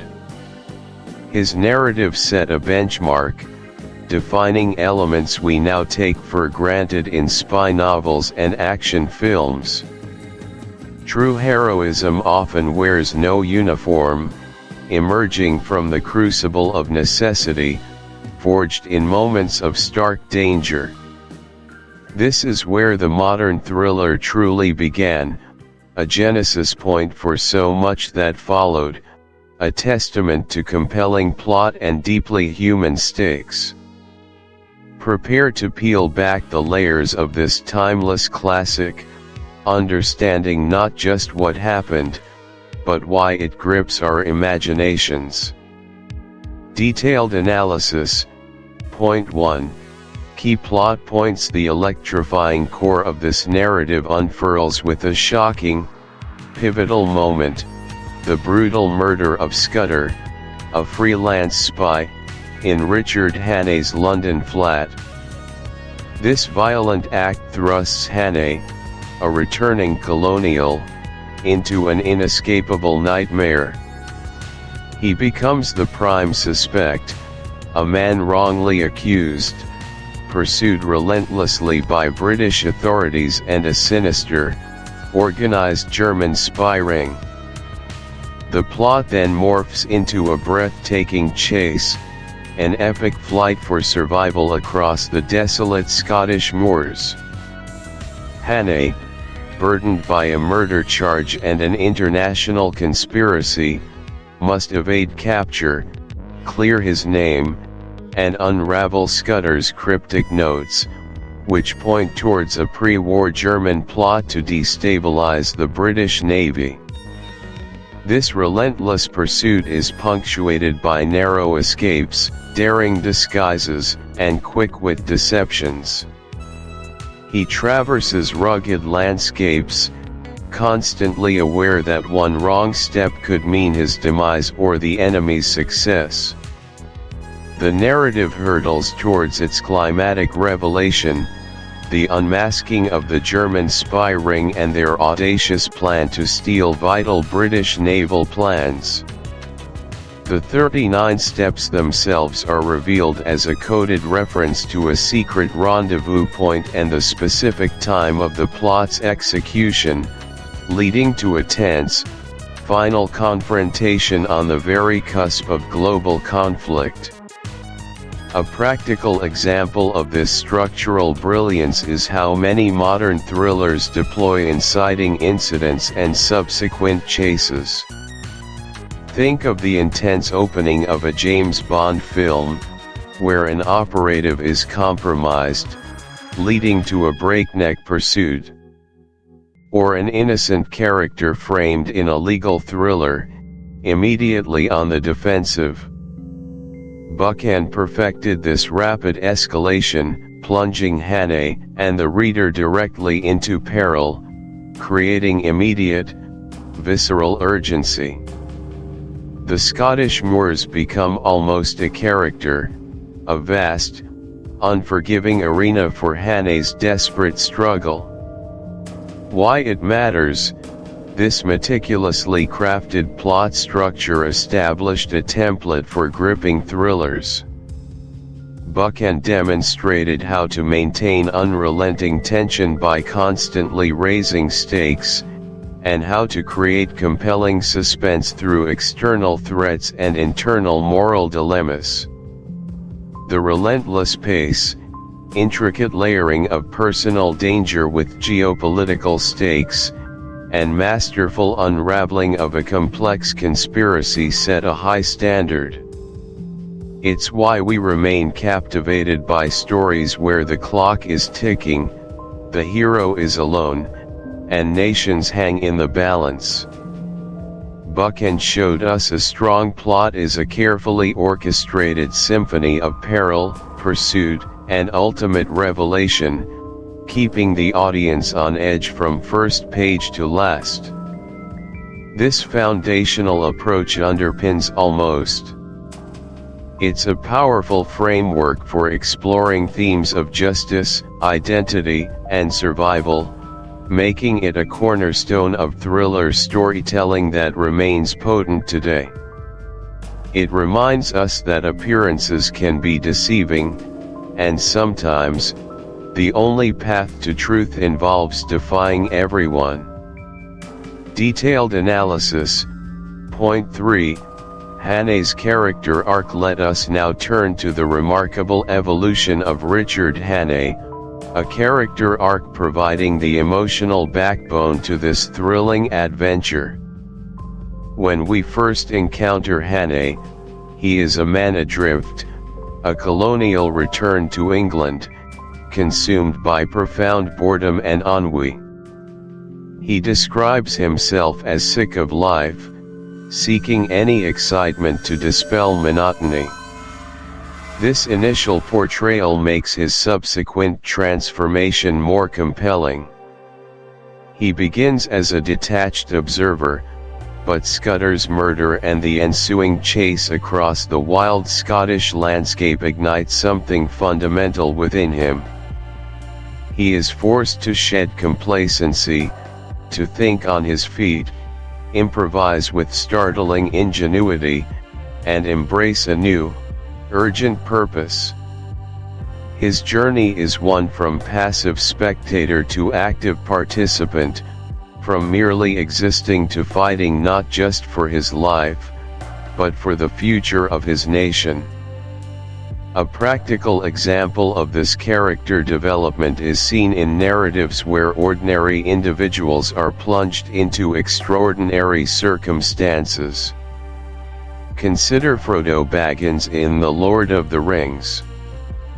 He begins as a simple hobbit, content with his quiet life, but the burden of the One Ring forces him into a perilous quest, transforming him from an innocent homebody into a world-weary hero. Similarly, Many protagonists in disaster movies start as average people, but dire situations force them to discover hidden strengths and become leaders. Hannay's arc prefigures these transformations, showing us that courage and purpose are not inherent traits of a select few, but qualities forged in the crucible of crisis. His resourcefulness, quick wit, and adaptability are all traits he discovers or hones under duress, transforming him from a bored gentleman into a genuine patriot and a man of decisive action. Why it matters? Hannay's character arc is vital because it speaks to a universal human truth, the capacity for growth and potential for heroism residing within us all. His transformation from jaded colonial to a man of action and purpose is deeply inspiring. It demonstrates that meaningful challenges, though terrifying, can serve as catalysts for profound personal development. Hannay's journey reassures us that even when feeling lost, circumstances can arise that demand our best, revealing strengths we never knew we possessed. It underscores that purpose often isn't found in comfort, but in adversity. True self-discovery comes when faced with a call to action greater than oneself. This arc makes Hannay not just a fictional character, but a symbol of resilience, adaptability, and the quiet heroism that defines much of human experience, proving one does not need to be born a hero to become one. Detailed analysis. Point 4. Ordinary people, extraordinary challenges. Finally, let's delve into one of the most resonant and empowering themes woven throughout the 39 steps, the profound idea that ordinary people are capable of rising to extraordinary challenges. Richard Hannay is not a trained spy, not a secret agent, and certainly not a pre-prepared hero. He is, as established, a gentleman of leisure, albeit a resourceful one. Yet, when thrust into the heart of a national crisis, he does not falter. Instead, he taps into an innate wellspring of courage, intelligence, and adaptability. Buchan masterfully shows how Hannay leverages his common sense, keen observational skills, and ability to improvise, rather than relying on specialized espionage training. He uses disguises, feigns illnesses, poses as different professions, and even delivers political speeches, all to evade capture and push towards the truth. His success isn't due to superhuman abilities but to very human ingenuity and sheer grit. A practical example of this theme's power is evident in countless historical call to action. We've journeyed alongside Richard Hannay, sprinted across Scottish moors, outwitted master spies. The thrill, the relentless pursuit, it's unique to espionage, isn't it? But the adventure doesn't end with the final word. Now, it's your turn to engage. Your feedback is our craft's lifeblood. If you felt Hannay's flight, heart-pounding, please rate this audiobook. Conceptually, you're voting for more stories like this. Practically, it's like sharing a great restaurant review, your feedback guides others. Why it matters? It supports creators, helps listeners find quality content, and refines our ability to produce better immersive experiences. Did Hannay's quick thinking inspire you? his resolve resonate? Craft your own action plan for daily challenges and share progress on social media. Conceptually, this translates inspiration into tangible growth. Real-world parallel: posting updates on a new skill, using inspired by Hannay's grit. Why it matters: it fosters community, encourages accountability, and inspires others, creating a positive ripple effect. Richard Hannay's saga is far from over. If you reveled in the 39 steps, your next adventure awaits. We heartily recommend Green Mantle. Conceptually, it's an invitation to dive deeper into a remarkable hero's mind and his rich world. Practically, like finishing a compelling TV season and queuing the next. Why it matters: Green Mantle expands Hannay's exploits and world, deepening character understanding and guaranteeing further gripping entertainment. As this chapter closes, remember Hannay's lesson: adventure isn't always distant. It's found in the everyday, if you look. Keep your eyes open, remain observant, be ready. Conceptually, cultivate active engagement. Real-world application: take a new route home, notice details. Why it matters: this curious approach transforms ordinary moments into discovery, enriching your life, ensuring adventure's spirit continues long after the final word. Thank you for listening to this audiobook.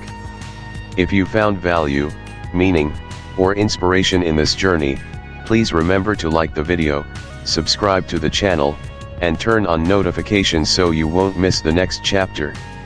Your support helps us bring more timeless classics to life. See you in the next reading.